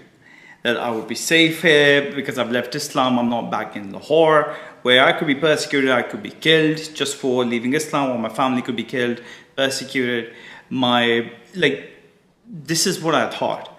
But in UK, when I hear so many plight of ex-Muslims that they have to hide themselves being in UK, I personally go to Speaker's Corner. I converse with Muslims in the most gentlest manner possible. Sometimes I do get rough, but that's when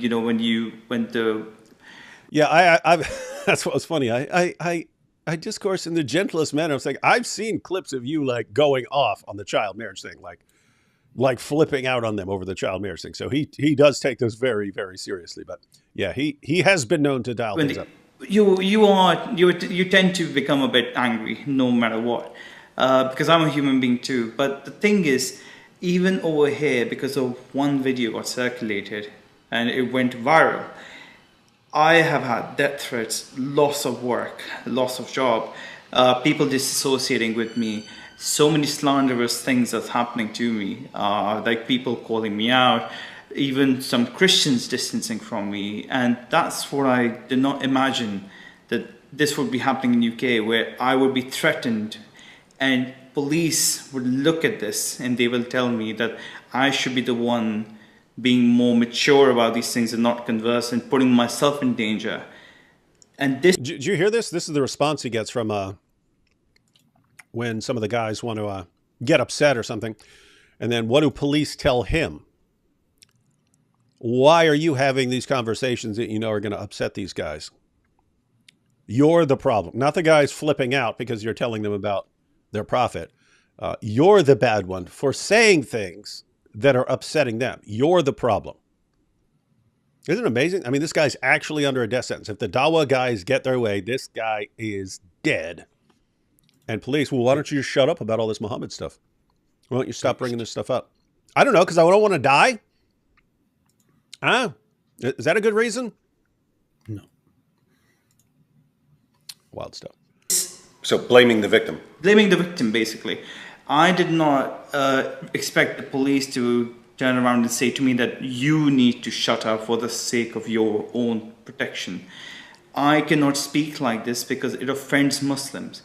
But if it offends Muslims that much, but they ask for tolerance all the time, and that's what I said to the police officer when I wanted him to report or make a report about this, and he said he wouldn't. I told him that they constantly ask for their tolerance. But here I am asking you that these intolerant people constantly ask for tolerance. You give them that tolerance, but here I am pleading to you that someone's literally made a death threat, told me that he will literally kill me, end me, and you are here sitting and saying you won't make a report because somehow I was the one who agitated him and I was the aggressor, because somehow me, why do I even come here if I know that this would happen to me? And I'm just looking at his face when he's telling me all of this. After that, I went to multiple police officers. I spoke to them, and they said the report should have been made at that time. What can we do now? Do you remember the face? Like, try making reports and reports, but none to no avail. The lawyers themselves are saying, the police is not reporting. What do you want us to do? And I am looking at all of this, being in this country, where your livelihood can be taken away if you say something. You can literally be vilified by so many different levels. I have to live in the most whitest area in order for my protection. I cannot assimilate with different cultures because my own security. There's places I can't go to right now. Upton Park, Ilford Lane, Whitechapel. There are places in London that I can't go because of this, because I'm out there as an ex-Muslim. There's no-go zones for me personally because it can be threatening for me. People have told me, a lot of people who work in official levels have privately told me to stay away from these areas. I had to literally change my name because back in Pakistan, my relatives can be persecuted if they get to know what my real name is. I've been told I cannot apply to jobs just randomly online, like Indeed or Right Jobs. I can't just apply randomly because if any Muslim gets to know my address, my whole job, my work experience and everything, it can be detrimental for me. And this is what I've been told, that I need to give CVs to people, apply jobs. Guys, think about all this because so this is not he's being executed or something like that, but it's, hey, we'll make sure that since you're an ex-Muslim, your entire life is screwed up constantly. Imagine Muslims were treated like that. Imagine what the narrative around it. Muslims can't even be safe anymore. How are they supposed to deal with all this bigotry and the racism, and can't even live their proper lives anymore? Can't even go out and pray outside in the streets, occupying traffic. This is terrible. We have to change ourselves. This reminds me of how I was just looking at my email history with the police. What he just said reminded me of what I was told here. They said to me, as stated in my previous email, I have reviewed the YouTube videos in question. It is quite apparent that you have got yourself in an open debate against YouTubers who are very passionate about their religion.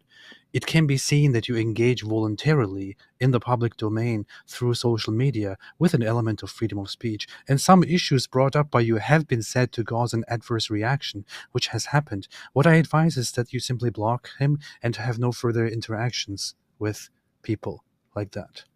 And that's it. So I shouldn't have a debate with people that are public about these issues, because it is obvious that if I debate these issues and they find this things that I say too sensitive, they will threaten death, and I shouldn't do that. Yeah. Wonderful. Wonderful. Yeah, this is like extremely messed up, right? So you have this growing movement, and the Dawa leaders are all, yes, once we get more powerful, we're going to come kill all these guys. And then the guys who are to be on the receiving end of that, they're like, well, we need to say something now. We can't wait 20 years until we're just getting our heads chopped off, can we? Can we like respond to it now? And then what do police say? What? Why are you saying this stuff? You know it's going to rile these people up. It's amazing. It's like, wait, these guys want to have me publicly executed. And the only way it's not going to happen is if I take a stand right now, not 10 years from now, right now. I have to take a stand and expose the ideology. I have to expose it. So it's the only peaceful solution I have, so I'm going to do that. And then police, what are you doing? Look how you're upsetting people. This is your fault. Your fault for responding to the ideology that calls for your public beheading. Maybe we should wait until we're being beheaded.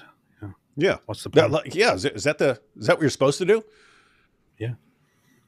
It's pretty sick and evil. Pretty sick and evil. Sick. Bombs in hand, so I know that I'm not applying it in the wrong place, and it can be a safety hazard for me. These are the sort of things I have to do whilst living in UK. It would have been like I'm living back in Pakistan, Lahore. It literally feels the same thing. But in UK, the only thing is I've got a few, like, the few good things are, obviously I can live in a secure area. There's no like police knocking on my door, or like this government knocking on my door and trying to threaten me and give me death sentence. There are few good things about it. But at the end, when you allow Muslims to act all the way through, and Leicester Square, I can walk through. People from Speaker's Corner, all those Muslims come to Speaker's Corner. I can't take my partner to Leicester Square. My fiance and I have to walk away from that side. Was that? Sorry, but if you don't like it, just go somewhere else. If you don't like, obviously you are aware that the UK is a country with a high Muslim population and big Muslim influence. London is a place with large Muslim population. If you don't like it, if you're not happy there, just go somewhere else. That's what Mohammed Hijab. Yeah, that's what he told. That's what he said to people. Yeah. Interesting. That's what they do. That's what they do. Just for them to not see her. This is the sort of safety measures we have to take, precautions we have to constantly think about living in a society. We live in a society. This is the point, and I'm wondering what's going to happen next. Yeah, because things seem like they're getting worse in a lot of ways, and rather than better. It is amazing because Islam for 14 centuries has put a lot of emphasis on threatening people to keep people from leaving Islam. Yeah. So even if someone puts his foot down and leaves Islam, they want to make an example out of him for other Muslims. Say, here's what will happen to you if you leave Islam. You don't want to do that. And here, the same thing happening to ex-Muslims in the UK. Massive pressure, threats of violence, all to intimidate people into not leaving Islam. And doesn't sound like the government is doing anything to stop it. But thanks for joining me here, Francis. And there's a link to your channel in the description box. Thank you so much. God bless, guys. Keep me in your prayers and keep UK in your prayers. And thanks to Brother David Wood for all that he does, for all the ex-Muslims out there who do such a tremendous job, and all the brothers and sisters in America who go out there and show the truth about Islam. God bless you all. Thank you so much. He's talking about me. It was. He said, the Apostate Prophet, the Apostate Prophet. Yeah, so I didn't beforehand, but I did after the show. So you might need to refresh. But as he was talking there, I went ahead and added a link to his channel in the description box if you want to check out his... why does it break the link? That's weird. It's a weird thing that it will put the little code in there, then it switches it to a regular link, then it chops off. Why does it do that, AP? Wait, no. That's what they do. Yeah, it's coming up as a broken link. What the heck? Got to fix it. Anyway, I have a link to Francis's YouTube channel. I saw some people say, "How can we help him?" You can obviously share his stuff. He is one of the people who has had to move from a dangerous area to an area that is more difficult to afford. So, if you want to help him out financially and so on, there are links on his YouTube channel, which I'm apparently going to have to fix here. The issue is, if I just inserted the link correctly and YouTube screwed it up, why is it not going to do it again, AP? Explain that, please. Because of the trajectory. If the trajectory continues as it is that what you're saying? Yeah, precisely. That's exactly what I said. I have no idea why this is problematic. Inserting the link to a channel, and then as soon as I click save, it distorts the link. Care to explain that? Francis's channel. Try again. See if that works. All right. If not, I'll fix it again later. All right. Let's go through some super chats. And it's crazy. And again, yes, there are lots of people like that, but they're having very similar experiences. If there's a lot of Muslims around and they're ex-Muslims, they have problems, even in the UK. Isn't that interesting? Yes. And the government does not want to do a lot to help them because that might upset some people. Let's see. Shauna says, we also have more Christians here. Oh, I think this is a comment earlier about what's going to happen in the U.S. Shauna says, we also have more Christians here, which is a better off-ramp than atheism. Yeah, atheism sucks. Just pragmatically, yeah. Nothing pragmatic about atheism. It's the opposite. Fareed gave David Wood some free education about the Quran. Do you think he will give him an education about... and here we have all these words. There's no way all these words are real. Ambatukam. You're telling me you've got Gen Z kids saying Ambatukam? Come on. Be realistic here. Whomst? Hot dog, cheeseburger, turtle. Good point. Alhamdulillah. Really, David? Military to remove Islamists? What are you talking about? No. Military. What are you talking about? No. Cowboy emoji. I sent something to you, AP, on X. I'm not able to send to D Wood. It's funny. Really? Yes. That is from White Lily, Apostate of Allah. It better be good. And in Jewish culture, they're naturally pretty funny and like to play pranks a little. So this is our question of we know the Jews were pranking Muhammad to at least some extent. The question is, how much? How much were they pranking him? That is a important research topic. What did you see, AP, that was sent to you that was so important that Lily would completely disrupt this entire live stream? I just watched the video that she sent. Is it powerful? Yeah, it's quite powerful. I'll send it to you. All right, you heard it here, folks. There's some awesome stuff. Let's see. You got it, AP. Isa came from Esau in Aramaic. Alhamdulillah. AP didn't know. And just like that, when they wake up, their leather straps will cringe tight. Their what is this weird stuff from AP's fans? Their buttholes when they find out that Islam That Islam It says, is what Islam does. Alhamdulillah. Finally, we have some sanity right here. Isa, it was a pleasure to see you both. Shabbat Shalom. He's our favorite Jewish Sufi Muslim. Shabbat Shalom, bro. Prophet Muhammad says, the Dawa boys are going through group therapy. Thanks for creating jobs.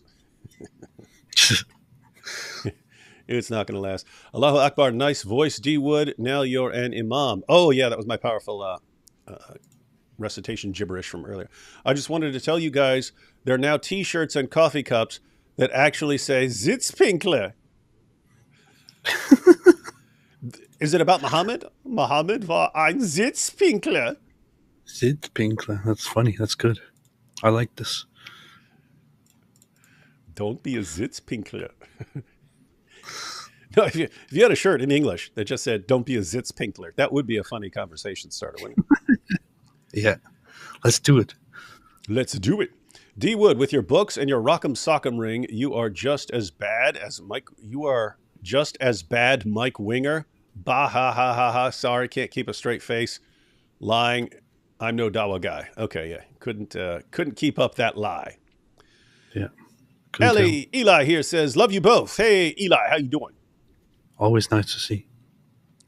And where was Eli when I was fighting for my life at Speaker's Corner? Eli's a big guy.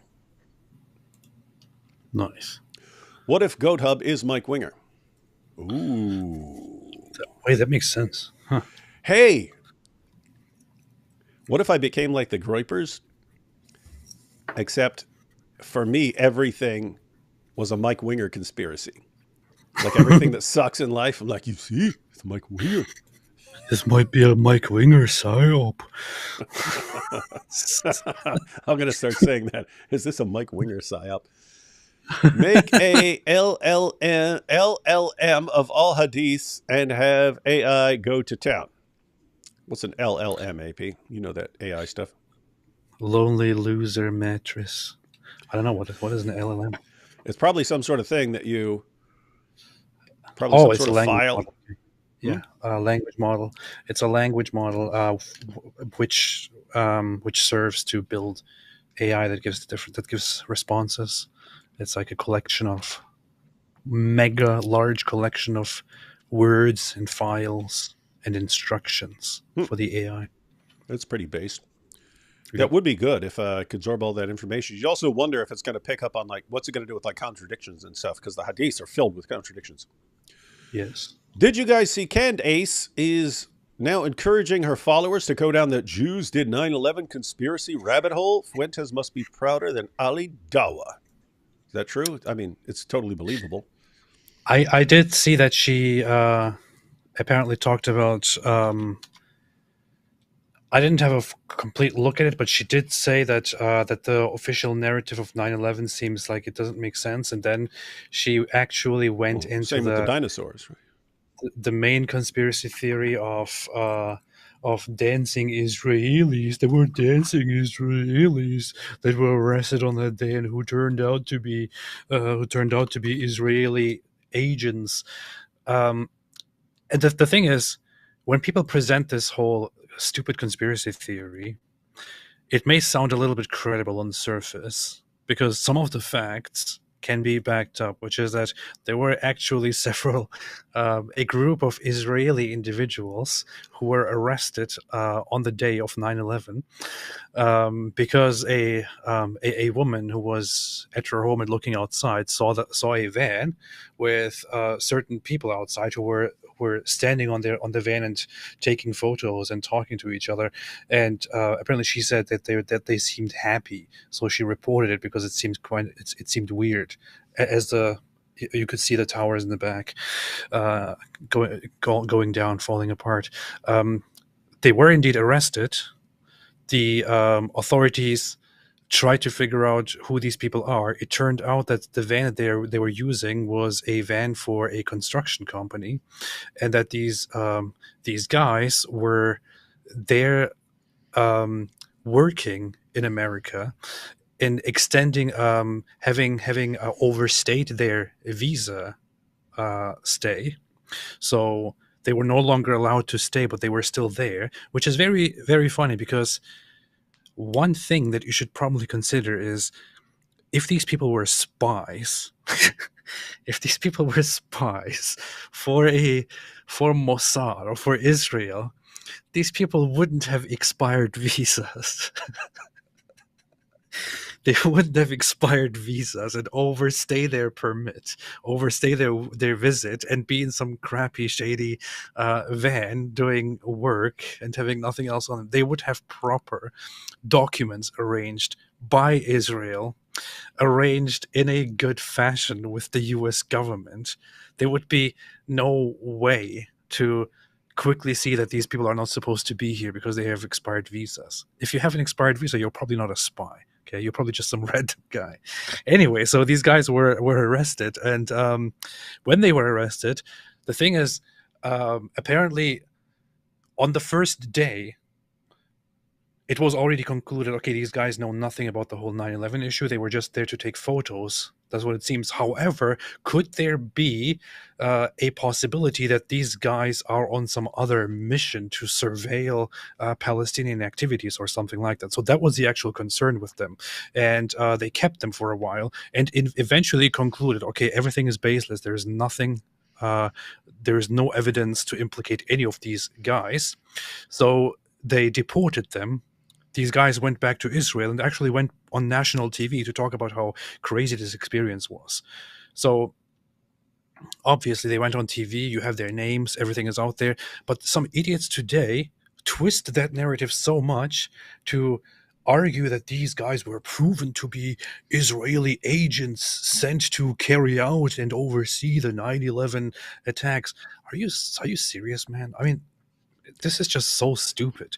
And the funny thing is, many other people were also arrested on 9/11. Many others were arrested after 9/11, all of different backgrounds, of different religious backgrounds, ethnic backgrounds. Most of them released because no connection was established. But the only people that are very much known in conspiracy theory circles are these Israelis. Wonder why. Yeah, I have sort of the same overarching issue there. When the conspiracy theorists, they see this Jewish mastermind plot behind everything, and then the evidence will always be something that no Jewish mastermind would have ever done, right? It's like, hey, oh, they're so brilliant. They've got this brilliant plan and this brilliant plot, and they carried it out perfectly to make it look like it was Muslim. And wait, they're standing there dancing around and doing stuff like idiots? Yeah, they were really dumb, and they had all these expired visas and stuff like that. They're basically the dumbest guys in the world, but yeah, they're the ones. They're the masterminds. They're the masterminds behind everything. Controlling the world with expired visas. Yeah. Mm-hmm. Powerful. Twista's new hit: semen-covered, demon-possessed pedophile Minu Muhammad. I don't know who Twista is, but yeah.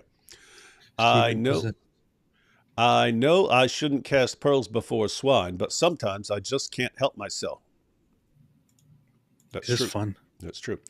I'm your king. Bow down and kiss thine ring. What? JTV Forever says, hi, AP. This is going to sound totally random, but Google just played an ad for Magic the Gathering. Assassin's Creed on your live, and I was wondering, do you play Magic the Gathering? Thank you for doing what you do. Probably has nothing to do with me. Probably has something to do with you. Wait, Magic the Gathering is a video game? I thought it was one of those card games. Oh, that's a card game. Magic the Gathering's a card game. Yeah, but Assassin's Creed's a video game, isn't it? Yes, it is. Yeah. I don't know how these things are. I'm not even up to date with that kind of stuff, right? Yeah, I don't know. So, David Wood videos, gateway drug to apostasy, you see? Yeah. Indeed. Turkey plays tomorrow, and the Dizzle loves football. Dizzle does love football, but Turkey's not involved. Why? Except on the Thanksgiving games that they have every year. Then Turkey is involved. Why not recommend... Also was released as a digital game a few years back. Interesting. Okay. Didn't know. Why not recommend Robert Spencer's Critical Quran? It's easy to read and doesn't mince words. It's good. Oh, yeah, if you're talking about Qurans with commentaries. So the question was, yeah, everyone should have Robert Spencer's Critical Quran. You should get that. Well, it was written by an Islamophobe, and we don't want to endorse Islamophobic content here on this channel. Yeah, how would that affect people? I mean, just imagine Fareed comes over here to our channel he will be to watch, and he sees us talking about the Critical Quran. People aren't listening. It's frightening. Have fallen out with friends for telling the truth about Islam. UK government complacent. That's the problem with people not listening, is the problem grows and grows and grows, and these guys just seem obsessed with making you eventually get their point. Beast. So everyone who's denying it, they will eventually get to a point where they can no longer deny it. Beast. AP, you sound like Abraham from His Only Son. Ha. Is that a movie? Oh, that was a movie. They made a movie about Abraham. Oh, yeah, there was a movie, right? Yeah, they said you sound like that. You sound like Abraham. I'll have to check it out. Cool. Did Abraham have a calm, soothing voice that sounds like a psychiatrist? It's on Amazon Prime. Okay, I'm going to watch. Hi, Isaac. Thank you and welcome. Did you guys see what Daniel Pikachu was saying at Queen's College? Mostly a bunch of stupid anti-Semitism, but it's worth taking a look at. Ooh, it's on Visegrad. We might need to check that out. Yeah, I saw Visegrad posted it, and I shared it, just captioning it with "ooh, brother." But I have to check that out, see what's up there. We might want to review that because, I mean, you have the world's leading defender of child marriage and wife beating and all these things, and he's speaking at Queen's College. Yeah, that's interesting. That's good to know. A Nigerian man was lynched in Bauchi State over blasphemy a day before the guy in Pakistan, but not getting as much coverage. It is crazy how much people will... Like, Nigeria seems like the most ignored place in the world, considering what's going on by the media. Like, we don't hear 1/100th of all the messed up stuff that's going on in Pakistan, but we hear more about Pakistan than we will hear about Nigeria, even though there are more Christians being killed for being Christians in Nigeria than in the rest of the world combined. Well, Nigeria is African, on the other side of the Sahara, and nobody cares about that. So, Ayatollah says, I just found out Doors is a beautiful Muslima. Ooh, really? Ooh. No. How did you find that out? Ayatollah wants to get married. He's the Ayatollah. He's like, oh, beautiful Muslima. Ayatollah's like, oh, yes, he can be my 15th wife. Monkey Mike says, the conversation between Tommy Robinson and Nuria Khan at his show Silenced, released yesterday. They do touch on the subject of how it is for ex-Muslims in the UK. It's a long talk, but it was quite interesting. Oh, I saw that it was. What channel? Is that on a channel or what? There was a trailer to it. That's what I saw. I think it's on Rumble, where Tommy Robinson has his channel because he was banned from YouTube. Isn't that insane, by the way? Yeah.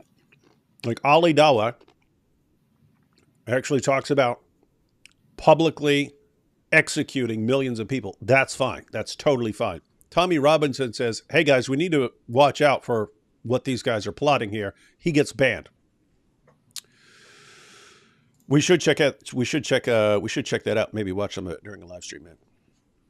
Hint, hint. I will just ask him if I can just publish parts of it, at least on the channel here. Yep, that's a good way to get banned. Are you familiar with Numani's woke army connecting CCP funding to campus jihadis? It is just the tip of the international subversive network iceberg. No, I don't follow that stuff. I'm not saying it's not important, but I'm just not familiar with it. So, no, I don't know what you're talking about. Will the English government use military to remove... Oh, why don't English government use military to remove Islamists? One, why would you need the military. If you wanted to remove the guys and it became a matter of law that you're going to remove these guys, police could just show up and take the guys to the airport and so on. The issue is it has to become the position of the people and the government that this is what we're going to do. We're going to get Islamists out of here, something like that. That's the hurdle. Right now, the government can't get enough of these guys, and you have elections still going on in various places in Europe, and you have major political parties who can't get enough of Islam. They love it. Why are they going to kick the guys out? We can't kick out the Islamists because that would hurt our reputation with these other voters. Are you guys going to have the hippie Muslim Jewish guy in again? Of course. Of course. It's always good to have Isa in a discussion. There's a calming effect on AP. What if you train an AI on the hadith and it becomes a sentient AI moment? Dude, that could be the skit of like a movie. You plug all the hadiths into an AI and it becomes a sentient AI Muhammad. And then this computer wants to go around banging little girl computers or something like that. I don't know how it would work. I did at some point start playing with this there's this open AI, which is the company and the system behind ChatGPT. I tried to give instructions to it and make it a little bit Muhammad-like by giving it different examples. But of course, I never really had the time or the resources to sit down and do that in a thorough way. But if you want to get close to it, I think people who have more expertise with that could actually sit down and feed all the data and all the language to that system and create something Muhammad-like, at least in responding to whatever you say. It would be funny to see if somebody is interested in that and actually does that and tells us about the results or publishes it. I don't know. Yeah. So we support that effort. Anyone who wants to do that. Trying to say, why don't government use military to remove Islamists to help police do their job? Yeah. The military is going to obey the orders of their leaders. Their leaders do not want them removing Islamists. So why are you... Are you saying the military should stage a coup or something like that? The military is not going to do. If you have a government that says we can't get enough Muslims here, we want more, and you're saying why aren't they using the military? Because they don't want to. They don't want to do any of that. They want more. What are you talking about? Why are you shaking? I'm just saying. I keep getting this question. Why isn't the military jumping in there? The military does not do that. The military is not going to jump in there and do anything. What are you talking about there? Yeah, it's like Michelle seems to think, yeah, the government's really trying to figure out how to get rid of these Islamists, but they think they don't have the power. Well, then use the military. The first assumption was false. They're not trying to get rid of them. They get rid of the critics. That's what they do. The government wants to get rid of the critics. If you're from outside, they block you from coming in, and if you're inside, they lock you up, like they did Tommy Robinson. That's what the government's doing. That's what you're saying. Why doesn't that government use the military to get rid of the people they absolutely love and can't get enough of? Shaima here said, what? Smile to Jahannam in the chat said, Aisha. That's a funny. Aisha. That kind of reminds me of when I did a Sharia compliant Alexa. Oh yeah. And it sounded like Aisha. Oh, Aisha, the Sharia compliant Alexa. I remember that commercial we had. And vocab was dressed as a Muslim beating the crap out of it with a ruler. That was messed up. We need to find some of those old funny clips and watch those when we're goofing off one day. It's pretty sick. Muslim family hides the fact that I'm a Christian from the community, afraid of what people will think. Fell out with siblings as I insult Momo. Hopefully there will come a day when your siblings will say, we were really mad, but you were right all along. Thank you. Ali Dawa gives me a headache. Then say thank you. But do it on a whiteboard. Yeah. Say thank you on a whiteboard.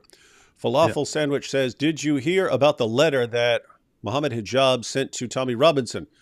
That's what he does. Ew, brother. Ew. Thank you, D. Wood and AP, for continuing the trajectory. Yeah, what I heard this came out in a discussion with Hatun, but I haven't seen the actual clip. But apparently, Muhammad Hijab sent a letter to Tommy at his home, and I don't know what the letter said, but we'll have to check out the clip. But yeah, the point of the letter is, hey, I know where you live. That's the point, right? Hijab, what a freaking coward. Hijab. What a dope. I'll scare everyone into keeping their mouths shut. Do you seriously think, Hijab, I mean, just common sense wise here, do you seriously think that you're intimidating Tommy into keeping his mouth shut? Like, seriously? Tommy will be scared now. He was humiliated. Tommy's going to be, after all these years, they threw me in prison all the time, the pepper spray and all this other stuff. Now, Muhammad Hijab sent me a letter. I'm going to be scared now. No, he's going to be like, mate, there's a Muslim sending a letter to my door. I'm scared now, mate. Can't be helped.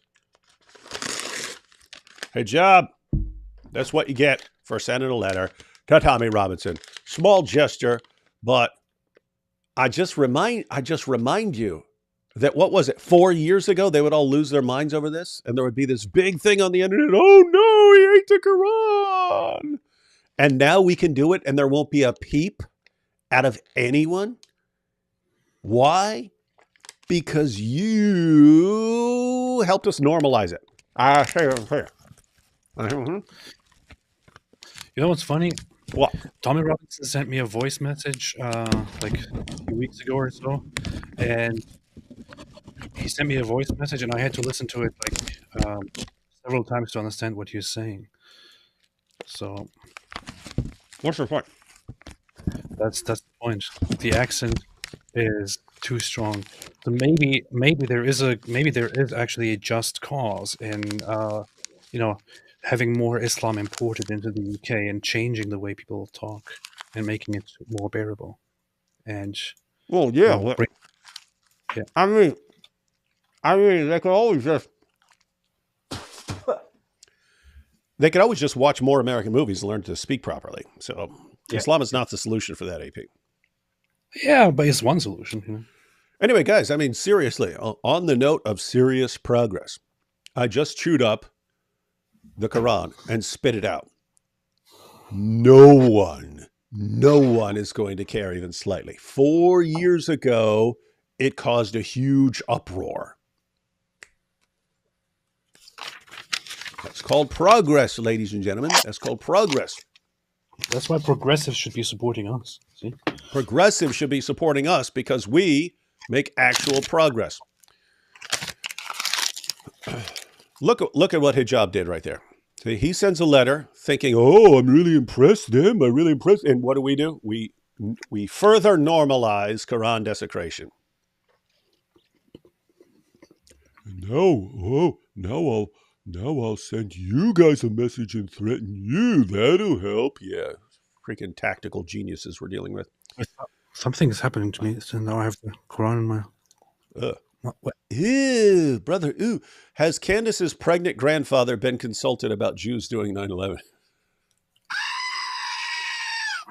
That would be the authority to go to.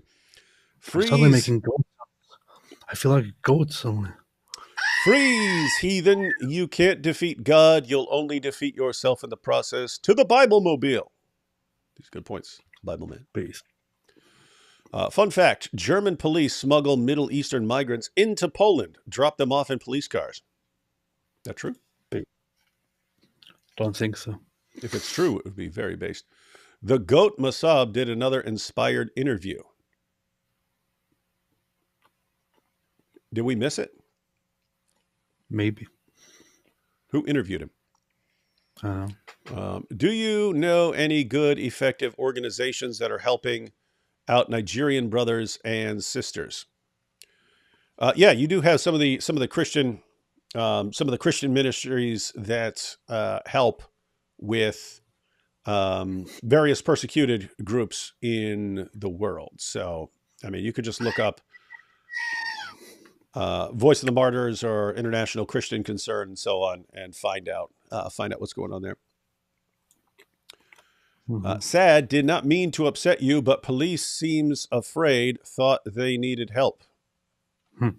Oh, so the thought is police are scared of the Islamists, therefore why not send the government to do something? No, it's the entire government that is terrified. And it's not, oh, they're going to come kill it. They're just terrified of being called a name. And so you can't be on the wrong side of this, or someone will call you a name. So what do? You show that you're not an Islamophobe. You show that you're not a bigot. You show that you're not any of these things by looking the other way, no matter what the Islamists do. And if they're going around harassing or attacking ex-Muslims for being ex-Muslims, if they're going around grooming little girls and so on, you look the other way.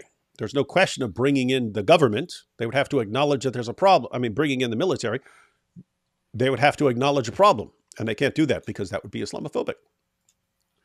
So there is once again, this assumes that we have to hold Muslims to the same standards and expect them to follow the law. This is a mistake. You cannot expect them to follow the law.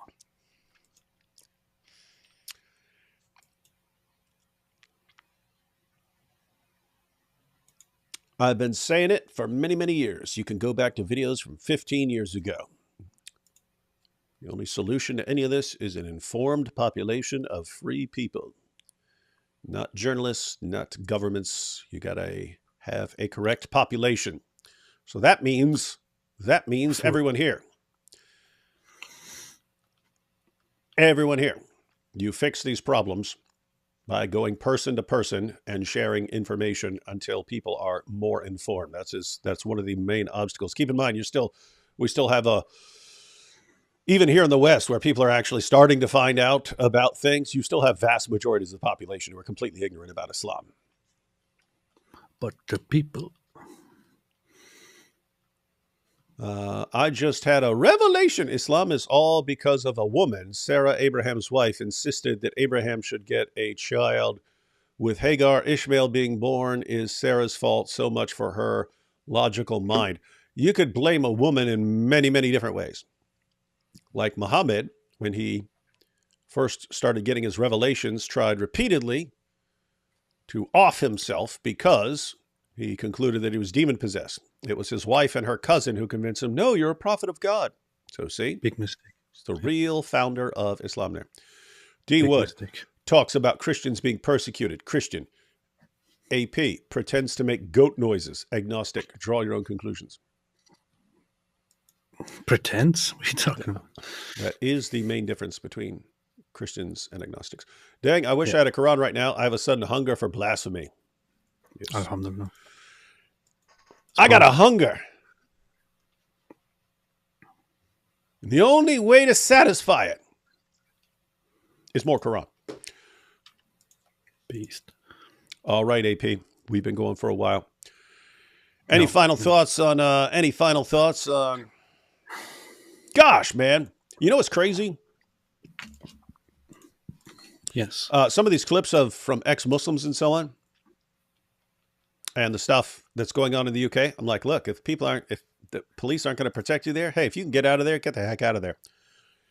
And people say, no, they need to stay there. It's like, what are you talking about? This guy has to stay in an area with his family where they're going to be killed? Yeah.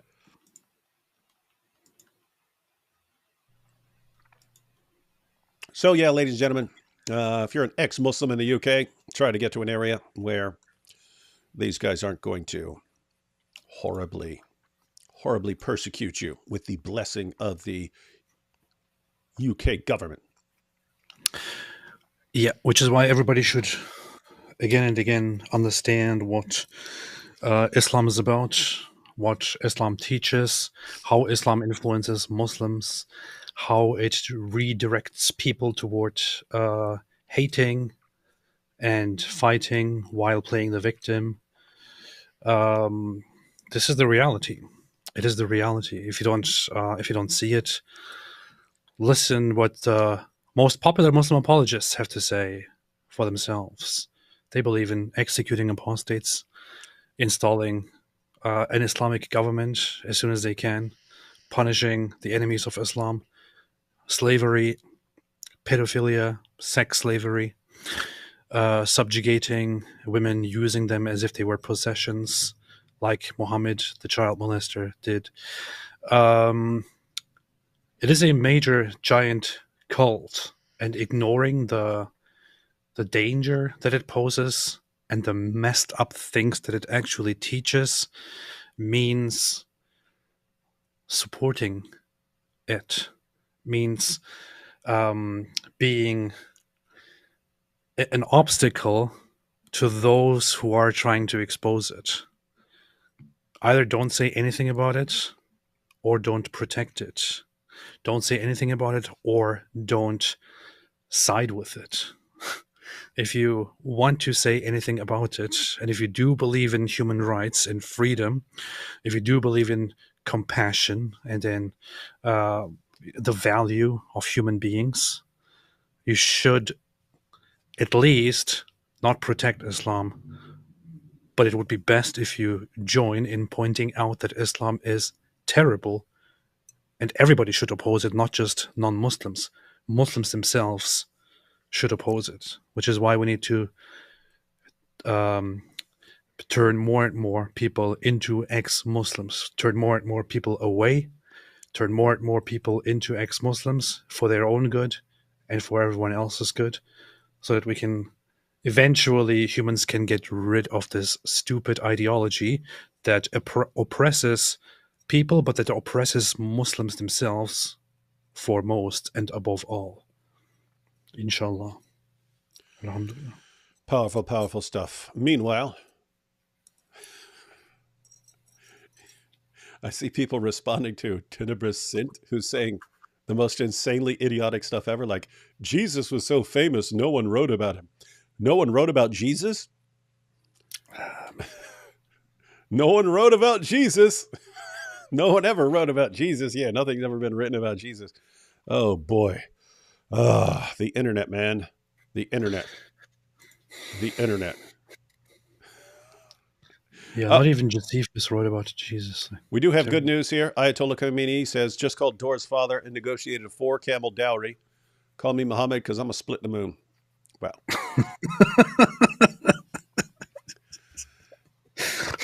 Michelle G, responding to the earlier conversation, said, got it, just moving so slow. Yeah, well, it's going to be moving faster there. And Monkey Mike here says, good night, boys. And that is a good time to say good night, everyone. Lord willing, we will be back this weekend with some pretty dope stuff. Again, there's a link to Francis's channel in the description box if you want to go check out Francis's channel. And if you want the famous Checkmate Jihadi shirt, you have probably a short time to actually get one. Link for that is in the description box as well. All right, ladies and gentlemen, we will catch you all tomorrow.